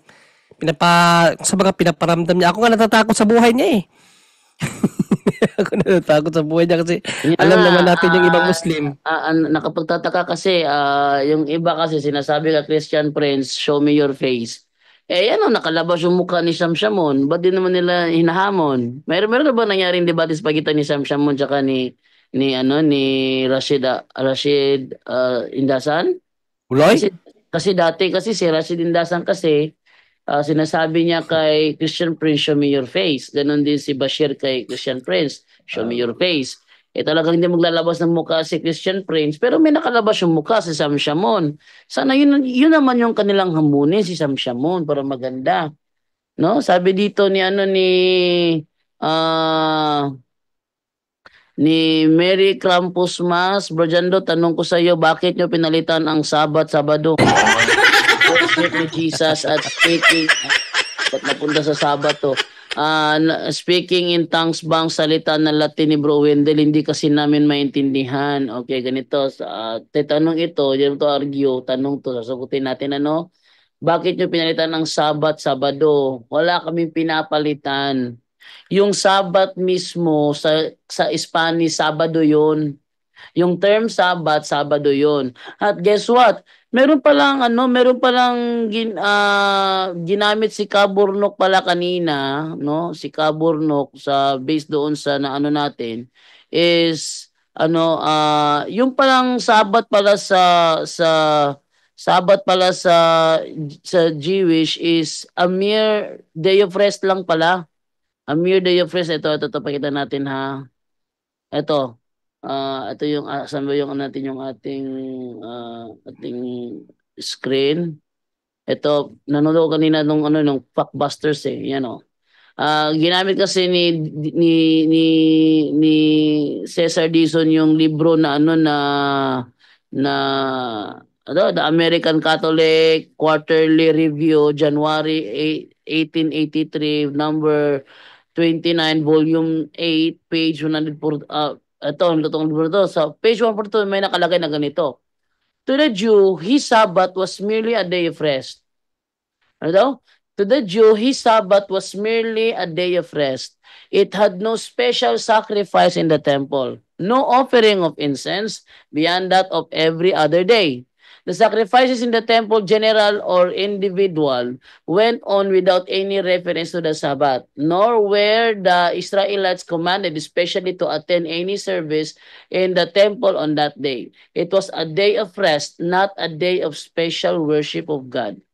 Sa mga salita, yung palang Sabbath pala sa mga Jew pala is only a day of rest, but not a day of special worship of God. Okay. So, wala kaming binago kasi yung term Sabbath sa Spanish, Sabado yun.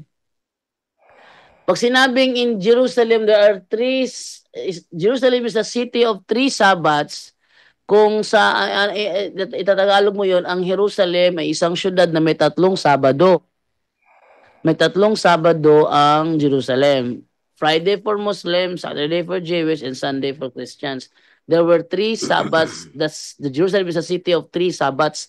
May 3 Sabado doon. So wala kang pinapagitan. Yung aming linggo, Sabado pa rin yon. Sabi ng mga Seventh-day Adventists, hindi pwede mo sabihin mo na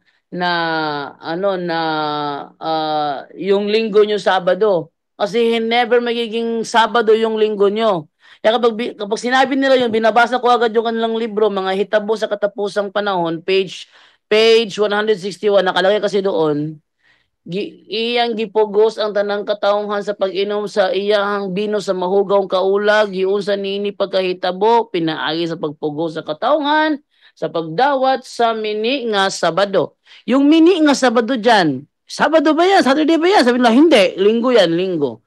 Sa madaling salita, yung Sabado is not only referring to Saturday but also to Sunday. So, hindi namin pinapalitan yon Merry Krampus Mass. Hindi namin pinapalitan yung Sabado, worship with Jesus. Tapos, speaking in tongues bang salita na Latin ni Bro Wendell? Hindi yan speaking of tongues. Berjando, magdagdag lang ako doon about sa Sabado, no? Para din makatulong ako sa mga kapatiran natin na mga Katoliko, no? Para hindi kayo maguyo din ng mga Seventh-day Adventist, no? Lalong-lalo na pag ginagamit nila yung aral natin. Kasi mayroon kasi silang ginagamit na term Sabado, no? Isang Bible yata yun or isang komentarista din o komentary sa isang aklat din Katoliko na ginagamit ang Saturday as a rest day, no? Kasi based po sa itinuro po sa amin sa bagay po na yan, yun pong salitang Saturday sa Catholic teaching, dalawa po ang meaning. Kasi yung Saturday is a homonyms po yan, homonyms, no? Homonyms isang salita, dalawang magkaibang meaning. Halimbawa po, no, yung salitang langgam. Yung langgam po, mayroon po dalawang magkaibang realidad yan. Kasi sa mga Bisaya, yung langgam lumilipad, yung ibon. Pero sa Manila, yung langgam, yun po yung gumagapang. So, parehas ng salita, magkaiba po ang kanyang concept. So, in si manner, ganun din. Ang salitang Saturday o Sabado in Catholic theology, dalawa po ang kahulugan yan. Ang isa, name of day. Ang pangalawa, rest. So, yun po. kapag may nabasa, halimbawa doon sa Pasyong Mahal ba yun? Ay, hindi, English yun eh. May lang ginagamit na English na, Bisaya yata yun na Bible na ipangilid mo ang Sabado. No, may mga ganun ba? So, kinakailangan, alamin din nila ang aral ng simbahan. Kasi, ang Sabado sa simbahan Katoliko, dalawa ang meaning, lalong-lalo na sa mga sinaunang panahon. No? Hindi, pag sinabing Sabado, hindi siya agad nangangahulugan na name of the day. Kung hindi po rest, ibig sabihin pahinga. So yun po ang katuruan ng simbahan dyan.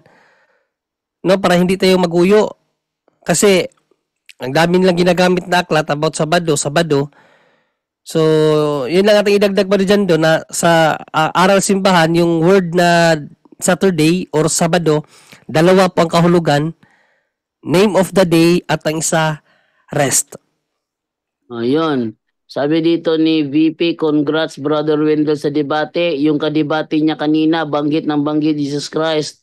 Katoliko ata yun. Hehehe, kasi naniniwala na Christ si Jesus. Naniniwala talaga sila na Christ si Jesus. Sabi naman dito ni Dekar YT, Bro Jando, malamig po ba nung kapanganakan ni Jesus? Pasagot po, salamat. Okay, ang December sa kanila is parang ano lang yan. Para lang naka-aircon ka niyan, naka-aircon. So hindi siya kasing iniisip ng mga MCGI na makapal yung snow, never. Actually, since 2022 till 2000, ngayon darating na 2024 sa December 25. Anong araw December 25? Merkulis ng gabi. Ating i-try next week ng 25 ng gabi. Video call pa rin tayo sa Jerusalem pa rin. Sabihin, since 2022, 2023, 24, so 2024 ta ngayon, so ikatlong Christmas na to ngayon na mag-video call tayo sa ating kasamahan sa Jerusalem sa December 25 mismo. Kung saan magtatatlong Christmas na tayo, napapatunayan na wala talagang makapal na snow sa Jerusalem. Malamig lang. Pwede siya kasing inisip ng iba na makapal yung yelo, makapal yung snow, hindi ganon. Malamig lang. Wala ngang snow sa sa mga gilid ng daan eh. Nagkaka-snow lamang doon sa sa Jerusalem sa kalagitnaan ng January at February. Doon sa December 25, nagni-negative lang yung nandoon sa Mount Hermon, sa taas yun, sa taas. Sa December 25, yung doon sa lugar kung saan nangyari yung kapanganakan ni Jesus, doon sa Nativity Church, yung exact location ng kanyang birthday, doon mismo sa Bethlehem na sa Nativity Church, December 25, walang snow doon, walang snow, malamig lang, naka-jacket yung mga tao, pero wala siyang snow kahit na konti. Kahit na konti, walang snow yan. Pero doon sa Mount Hermon, sa ibabaw, nag-negative 1 na doon. Pag nag-negative 1 na yung temperatura, ibig sabihin, nag-yellow na doon. Ngayon, doon naman sa exact location ni Cristo, nung siya pinanganak, nag-yellow lang doon sa kalagitnaan ng January at February. Yun. So, wala siya sa December. Brother John, meron bang tanong dyan na pwede mong sagutin? Sige, tingnan natin. Kapatid na John Ray, paano po sagutin ang argument ng isang prots or protestant kung si Mama Mary ang new Ark of the Covenant? Bakit hindi namatay ang mga tao na nakahawak sa kanya? Okay. No. Well,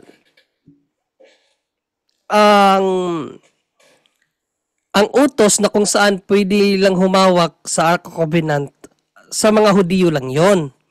No, na yung Ark of the Covenant na pinaglagyan ng mana na prefigure siya sa body of Christ at yung tungkod ni Aaron at doon din kasi nakalagay doon din sa kalagitnaan ng dalawang kirubin, nandoon ang presensya ng Diyos. So nandoon ang presensya ng Diyos.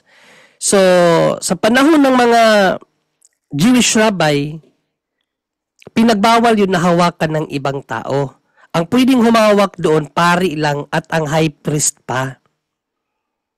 Ang high priest pa, dahil nga ang Diyos ay napakabanal. No, napakabanal ng Diyos. At kung babasahin nga natin ang Deuteronomy 18, 15 hanggang 19, na takot ang mga Israelita na makakita sa Diyos kasi mamamatay sila. Hindi nga lang makahawak mamamatay sila. No? So, yun po ang kabanalan ng Diyos, no, mag-cause siya ng kamatayan sa tao kapag hindi karapat-dapat sa Old Testament. Kaya nasampulan nga niyan si Uza, no, nung pinoprosesyon nila ang banal na tipan o ang Ark of the Covenant, nung pinoprosesyon nila, yung karo na pinagdalhan sinasakyan ng Ark of the Covenant natisod. So nung natisod, natumba. Ngayon, siyempre, si Usa, ang intention lang naman ni Usa na safeguard yung Ark of the Covenant na hindi malaglag. So, nahawakan niya accidentally. Pero dahil nga may batas ang Diyos na high priest lang ang pwedeng humawak sa Ark of the Covenant, kaya ora mismo namatay si Uza. Okay? So, yun ang history sa Ark of the Covenant sa Old Testament na hindi pwede pahawakan ng kahit na sinong tao. However, sa New Testament, sa theology po kasi, tinawag yan na itong typology study. Nga si Mother Mary, type of the Ark of Covenant, hindi siya yung mismong Ark of the Covenant. Type of the Ark Covenant siya. Bakit? Kasi siya ang pinaglagyan ng tinapay ng buhay ang ating Panginoong Hesukristo. Diba sabi ng Panginoong Hesukristo, I am the bread of life. So ang pinaglagyan ng ating Panginoong Hesukristo ang ating Inang Birheng Maria. So sa Old Testament kasi, yung mana na inilagay doon sa kaban ng tipan, ay nagre-representa yung kay Panginoong Hesukristo. Ang pinaglagyan, ang kaban ng tipan, ang Ark of the Covenant. Kaya si Mother Mary, in theology speaking, siya ay inahalin tulad sa Ark of the Covenant. Okay? So, ang question, bakit walang namatay nung may nakahipo kay Inang Birheng Maria? Hindi nga namatay ang mga tao na nakahipo kay Panginoong Hesukristo Sa Inang Birheng Maria pa kaya? Oh. Kung sa Panginoong Hesukristo nga, walang namatay nung nakahipo, gumaling pa. Gumaling sa mga sakit, hindi namatay. Bakit? Dahil nagpakumbaba siya. 'Di ba? Sinabi nga sa Philippians 2:8, no? Hinubad niya ang kanyang pagkapantay sa Diyos. Sa Fundamentals of Catholic Dogma, yung ibig sabihin nun na sinasabi ni San Pablo, yung kanyang glory. Ibinaba niya ang kanyang glory. Hindi ang kanyang pagka-Diyos ang kanyang ibinaba. Ang kanyang glory. Kaluwalhatian. No? Kasi wala pong makakita sa kaluwalhatian ng Diyos kasi mamamatay.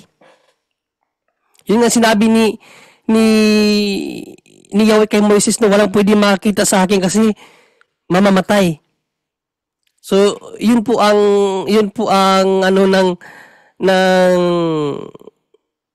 connection, no, ng Inang Birheng Maria at sa Ark of the Covenant. Bakit hindi siya namatay? Kasi nahayag na nga sa laman ng Panginoong Hesukristo Sa ating Panginoong Hesukristo nga na mismong Diyos, nung hinawakan siya ng mga tao, wala nga namatay sa kanila Kasi nahayag na siya sa laman. How much more ang ating Inang Birheng Maria na pinaglagyan lang ng Panginoong Diyos? No? So, yun kapatid, no? Bakit walang namatay na makahawak kay Inang Birheng Maria? Dahil hindi na niloob ng Diyos na may mamatay sa sino mang makahawak sa Ark of the Covenant na hindi karapat-dapat. Sa Old Testament kasi, may utos talaga. Inutos ng Diyos yan sa Levitico. Paring Levita lang ang pwedeng humawak sa Ark of the Covenant. Paring Levita lang. Pinaka-high priest.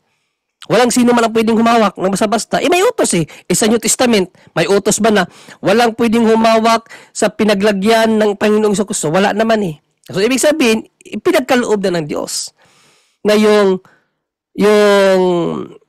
type of the Ark of the Covenant sa New Testament ay pwede nang mahawakan. Yun ang ating Inang Birheng Maria. Bakit? Kasi ang Diyos nga mismo pwede nang hawakan Kaya kung babasahin natin sa 1 John 1 to 3, sabi ni St. John, basahin mga Brother John doon para sigurado tayo sa mga wordings. 1 John 1 to 3. Hindi pa ako nagbukas ng Bible. Ako din kasi hindi pa nagbukas So ikaw na lang. Sige, basahin ko na lang dito sa basahin ko na lang dito sa camera. Dito sa aking no? Cellphone. 1 John 1. Basahin tayo sa Tagalog. 1 John 5:7? Hindi, 1. Ito na. Sabi dito, sumusulat kami sa inyo tungkol sa Kanya na sa simula pa'y siya na, ibig sabihin natin Panginoong Jesucristo, na ang salitang nagbibigay buhay.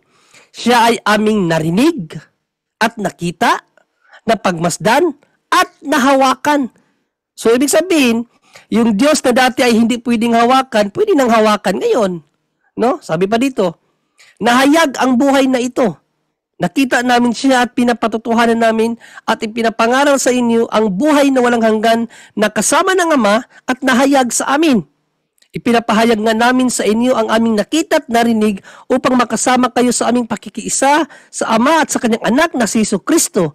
Isinusulat namin ito upang malubos ang aming kagalakan. So yung dating Diyos na hindi pwedeng makita kasi mamamatay, no? Hindi pwedeng mahawakan kasi mamamatay. Sa New Testament, sabi ni San Juan, siya ay aming nakita, siya ay aming narinig, siya ay aming nahawakan. So, ibig sabihin, ipinagkaloob na ng Diyos na siya ay makita at siya ay marinig. Kasi dati, walang pwedeng makarinig sa Diyos. Meron yan sa Bible, nakalimutan ko lang yung talata, walang pwedeng makarinig sa Diyos. Walang makakita sa Diyos kasi nga mamamatay. At walang pwedeng humawak sa Diyos kasi nga mamamatay. Sa Old Testament yon. Pero sa New Testament, nakita na siya, nahipo na, nahawakan na, narinig na. So kung ang Diyos nga mismo, nagpakumbaba, kaya nga sabi ni San Pablo, kanyang hinubad ang kanyang pagkapantay sa Diyos. So yung hinubad na yon, yung hinubad, hindi yung damit, hindi rin yung pagka-Diyos, kundi ang kanyang glory. Sa Fundamentals of Catholic Dogma, yung kanyang kaluwalhatian, ang kanyang hinubad, ang kanyang ibinaba. Kanyang kaluwalhatian. Kasi yung kanyang kaluwalhatian, walang makakapag-ano doon. Walang makakatagal, mamamatay. So, kung ang Diyos mismo pwede na mahawakan, how much more ang ina ng Diyos? No? Sino yon?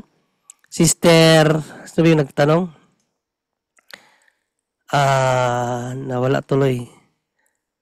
Sister Kaisel Cortez, no? Pwede na siyang hawakan kasi ang tanong mo kasi bakit hindi namatay ang mga tao na makahawak sa kanya. So refer kayo ng Birheng Maria. Dahil ang Diyos nga mismo, sister, pwede nang mahawakan. How much more ang pinaglagyan lang ng Diyos ang ating Inang Birheng Maria. No? Ipinagkaloob na yan ng Diyos na mahawakan ang kaba ng tipan sa New Testament.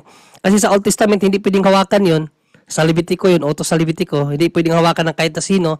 Pero sa New Testament, pwede nang hawakan kasi nga ang Diyos nga nahawakan na no? Ang ina pa kaya. At sabi pa dito,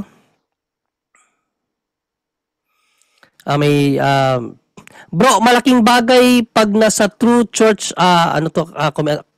sagot para to ni Sister Sita Aldabi sa mga dito. Tama, Brother John, di typology yun, sabi ni Sister MG Tumang. May tanong pa ba dito? Holy Trinity, Philippians 1:2, Father as God. Titus 2:13, Jesus as God.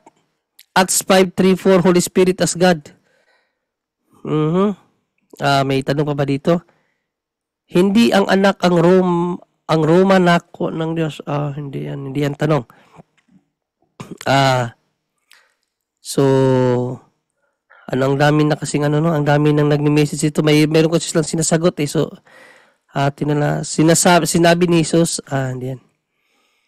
So, sabi ni Cuniberto Ritarino, Bro John Ray, nag-away na si Sam Shimon at si CP, hinamon ni Sam Shimon si CP at tinawag pa niya na Bible butcher si CP. Yes, kasi tinira ni CP ang Santo Papa. Tapos, ang Catholic teaching mismo ang tinira ni CP, kaya binanatan siya ni Sam Shimon. Kaya sabi ko, naswerte tayo kasi si Sam Shimon naging Katoliko. No? Kaya kawawa yung mga Protestante sa kanya. Pati Muslim. May tanong pa ba dito? So far, ayun, no? So parang wala na yata ulit dyan yung tanong dito. Yun lang nag-iisang tanong. Okay, so dahil naubusan ng tanong si Brother John Ray, maraming tanong pa dito. Sabi dito Yan, ni sige, sagutin natin. Rosemary Abenciana, sabi niya, Aban Senya, sabi niya, good evening po, tama po ba ang ginawa ko? Nagdi-divine chaplet ako kahit hindi pa ako nakakumpisal. Nandito kasi ako sa Riyadh, Saudi. Hindi ako makakumpisal. Salamat po sa sagot. Brother Angel. Tulog na yun. Brother Angel? Sabi ko na nga ba ito? Double check na natin sa linya kung tulog na ba si Brother Angel. Tulog na nga. Sabi ko nga ba. Okay. So, ikaw sagot na ito, Brother John Ray. Tama po ba ang ginagawa ko na divine chaplet ako kahit hindi pa ako nakakumpisal? Well, yung mga devotional prayer natin, pwede naman po yung kahit na hindi tayo nakapagkumpisal, no, basta heartily mong ginagawa yung isang panalangin. Siyempre, mayroon lang po yung mayroong sa baga disadvantage kasi kung babasihan natin ang banal na kasulatan according sa Kawikaan, ang Diyos ay hindi nakikinig sa ating mga panalangin dahil sa ating mga kasalanan. Isaiah 59:2. So yan po ang disadvantage. No, pero however, ang Diyos naman po kasi ay mahabagin. No, mahabagin. So kung talagang yung paggawa mo ng prayer na yan ay talagang heartily, so posible kasi may mga pagano naman na pinakinggan din ng Diyos, no? Mga pagano nga pinakinggan kasi heartily ang kanilang pagpapanalangin sa Diyos. Di mo naman masasabi na yung mga pagano na yun, katulad ni Cornelio, ay walang mga kasalanan yun. Siyempre, malaki ang mga kasalanan nun, pero pinakinggan sila ng Diyos dahil nakita ng Diyos yung kanilang kabutihan at yung kanilang willingness sa pagtawag sa Diyos. Pinakinggan sila. Pero ang question dyan, bakit hindi ka agad mangumpisal? Para wala ng doubt. Ang doubt kasi, cause of sin. Kaya may doubt. So, para mawala yung doubt, ikumpisal mo, kapatid.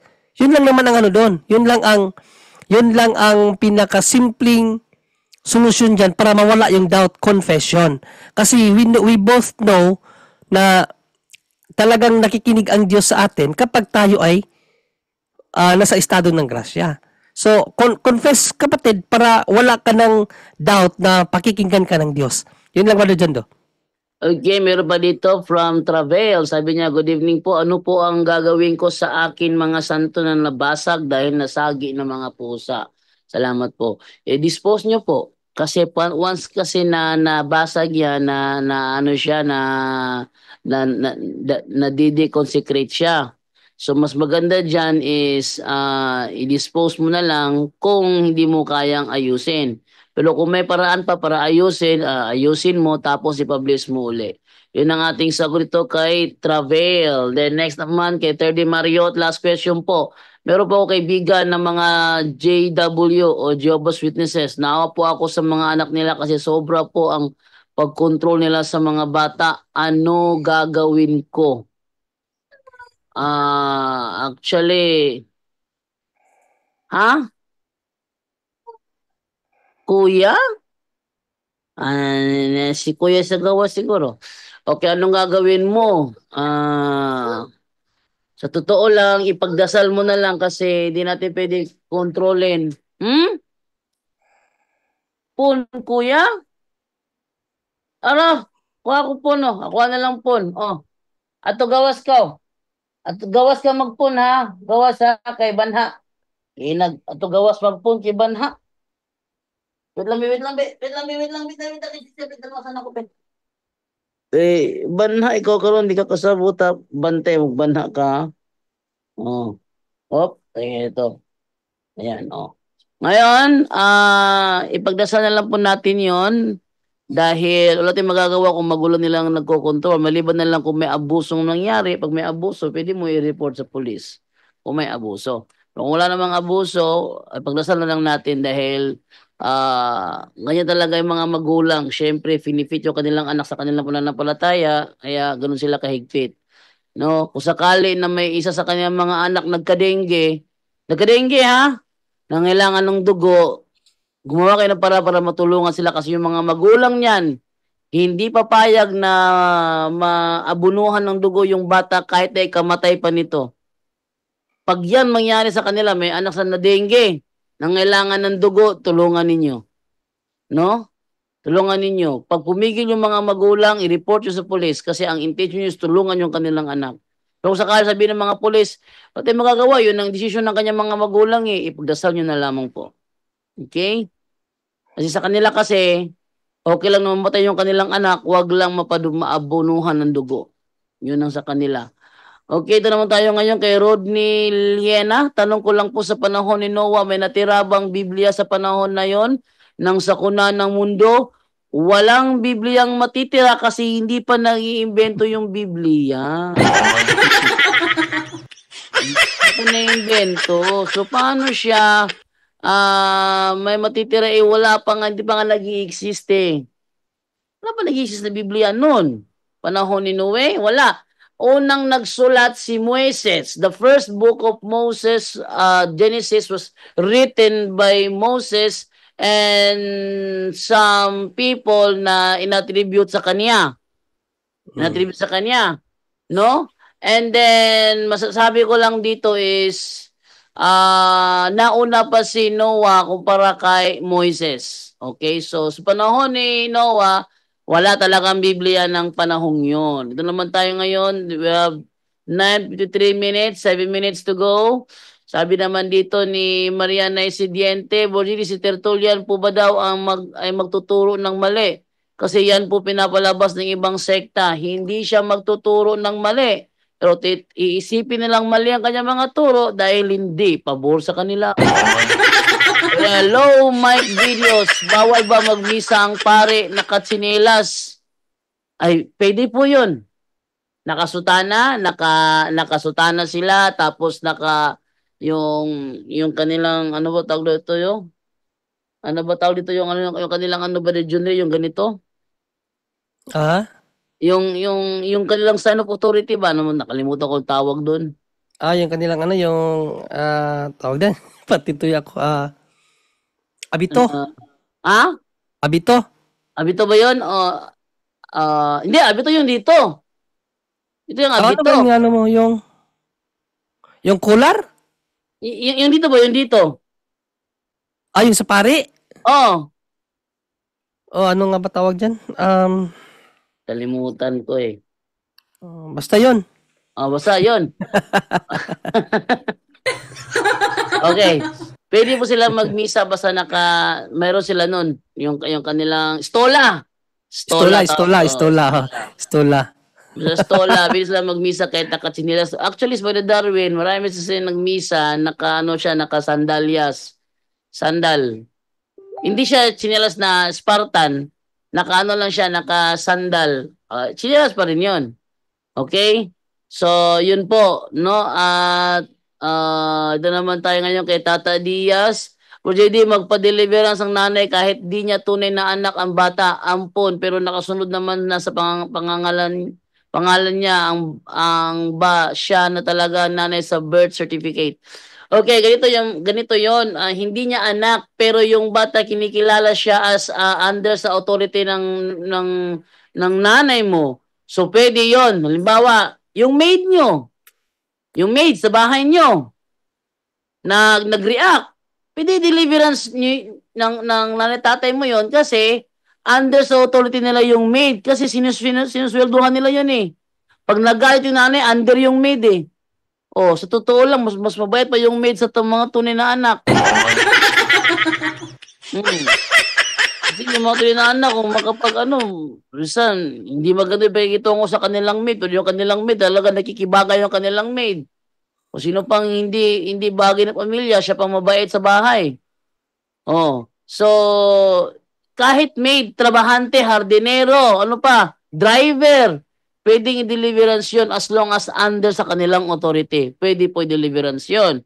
Okay, si humility naman, sabi ni humility, bro, pwede po ba itapon sa balon na hindi na ginagamit ang mga occult objects? Itapon sa balon? I-break mo muna. I-break mo muna. Much better i-break mo muna bago mo mas maganda kung ano talaga. Yan din kasi alam ko ano yung nasa ilalim ng balon eh. Baka may connection yun sa tubig. Kaya much better na i-break mo na then ilibing para sigurado. No. Naalala ko pag sinabing balon, naalala ko si Sadako. Okay. 4725, sabi naman niya rito, magandang gabi po, Bro Jando. Tanong lang, pwede po ba ako mukalawat nga wa ko nakasimba last Sunday? Kaya ako kauban, 65 years old. Di ko pwede mulakaw ako ra. Pero nag-attend ko sa online mass last Sunday. Bukas simba ko. Pwede ko mukalawat. Salamat. God bless po. Pwede. Pwede. Kasi yung hindi mo pag-attend sa live mass pero nasa online mass ka, kasi 65 years old ka, hindi ka lang pwede maglakad na ikaw lang mag-isa, valid reason po yun. So, pwede ka mo kalawat. Oh, okay. So, 1573, good evening, Brother Jando. Pwede bang mangumpisa lang dating protestante na hindi nagsisimba sa kanilang relihiyon at magsisimba na sa Katoliko kahit wala siyang binyag? Hindi pwede. Hindi pwede. Kailangan talaga muna na magpa-adult catechism siya. Kung dati siyang Katoliko nga nagprotestante, mag-adult catechism muna. Pagkatapos noon, confession. Tapos no, renouncement of faith niya doon sa sektang iniwanan niya. Bago pa siya tumanggap ng kumpisal.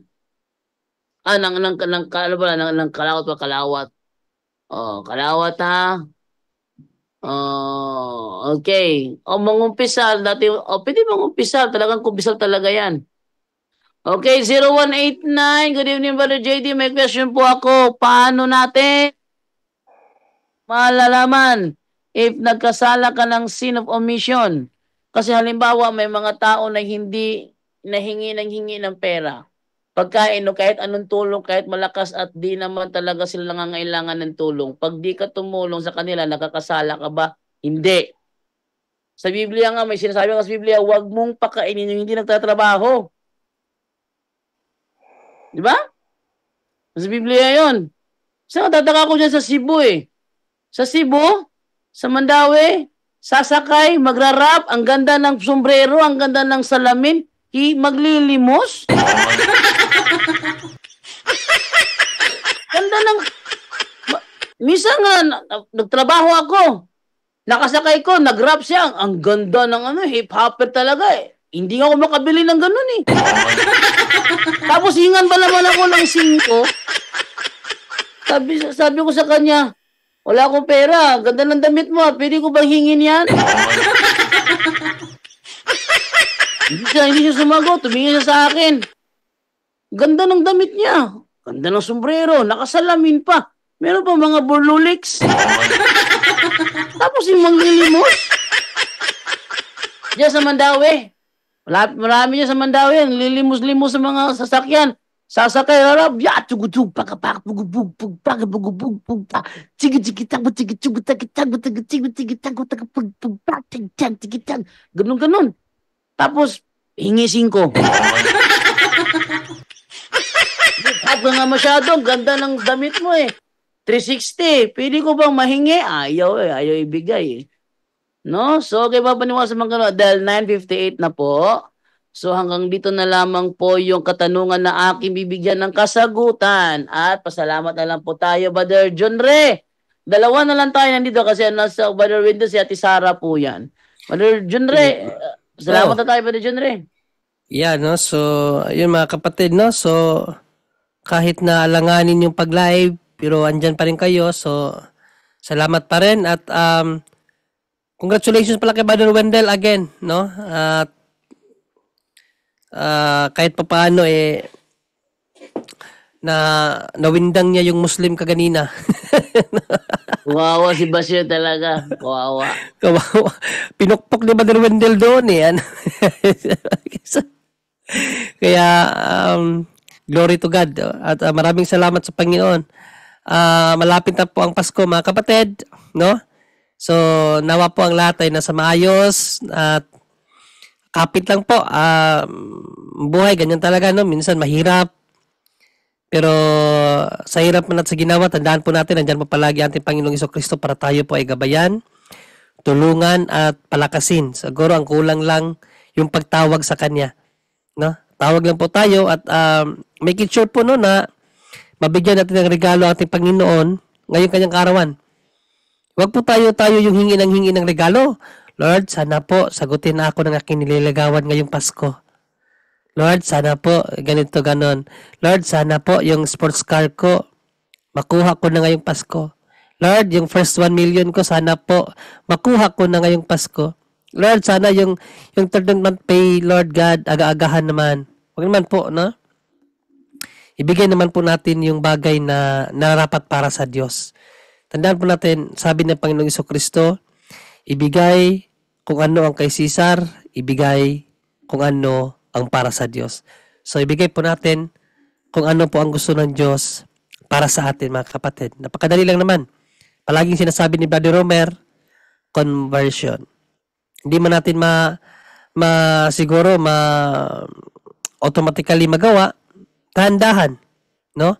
Para po kayong nagpapakulo ng matigas na karne, dahan-dahan niyo siya pakukuluan para masarap yung pagkalambot, masarap yung sabaw. So, yun lang.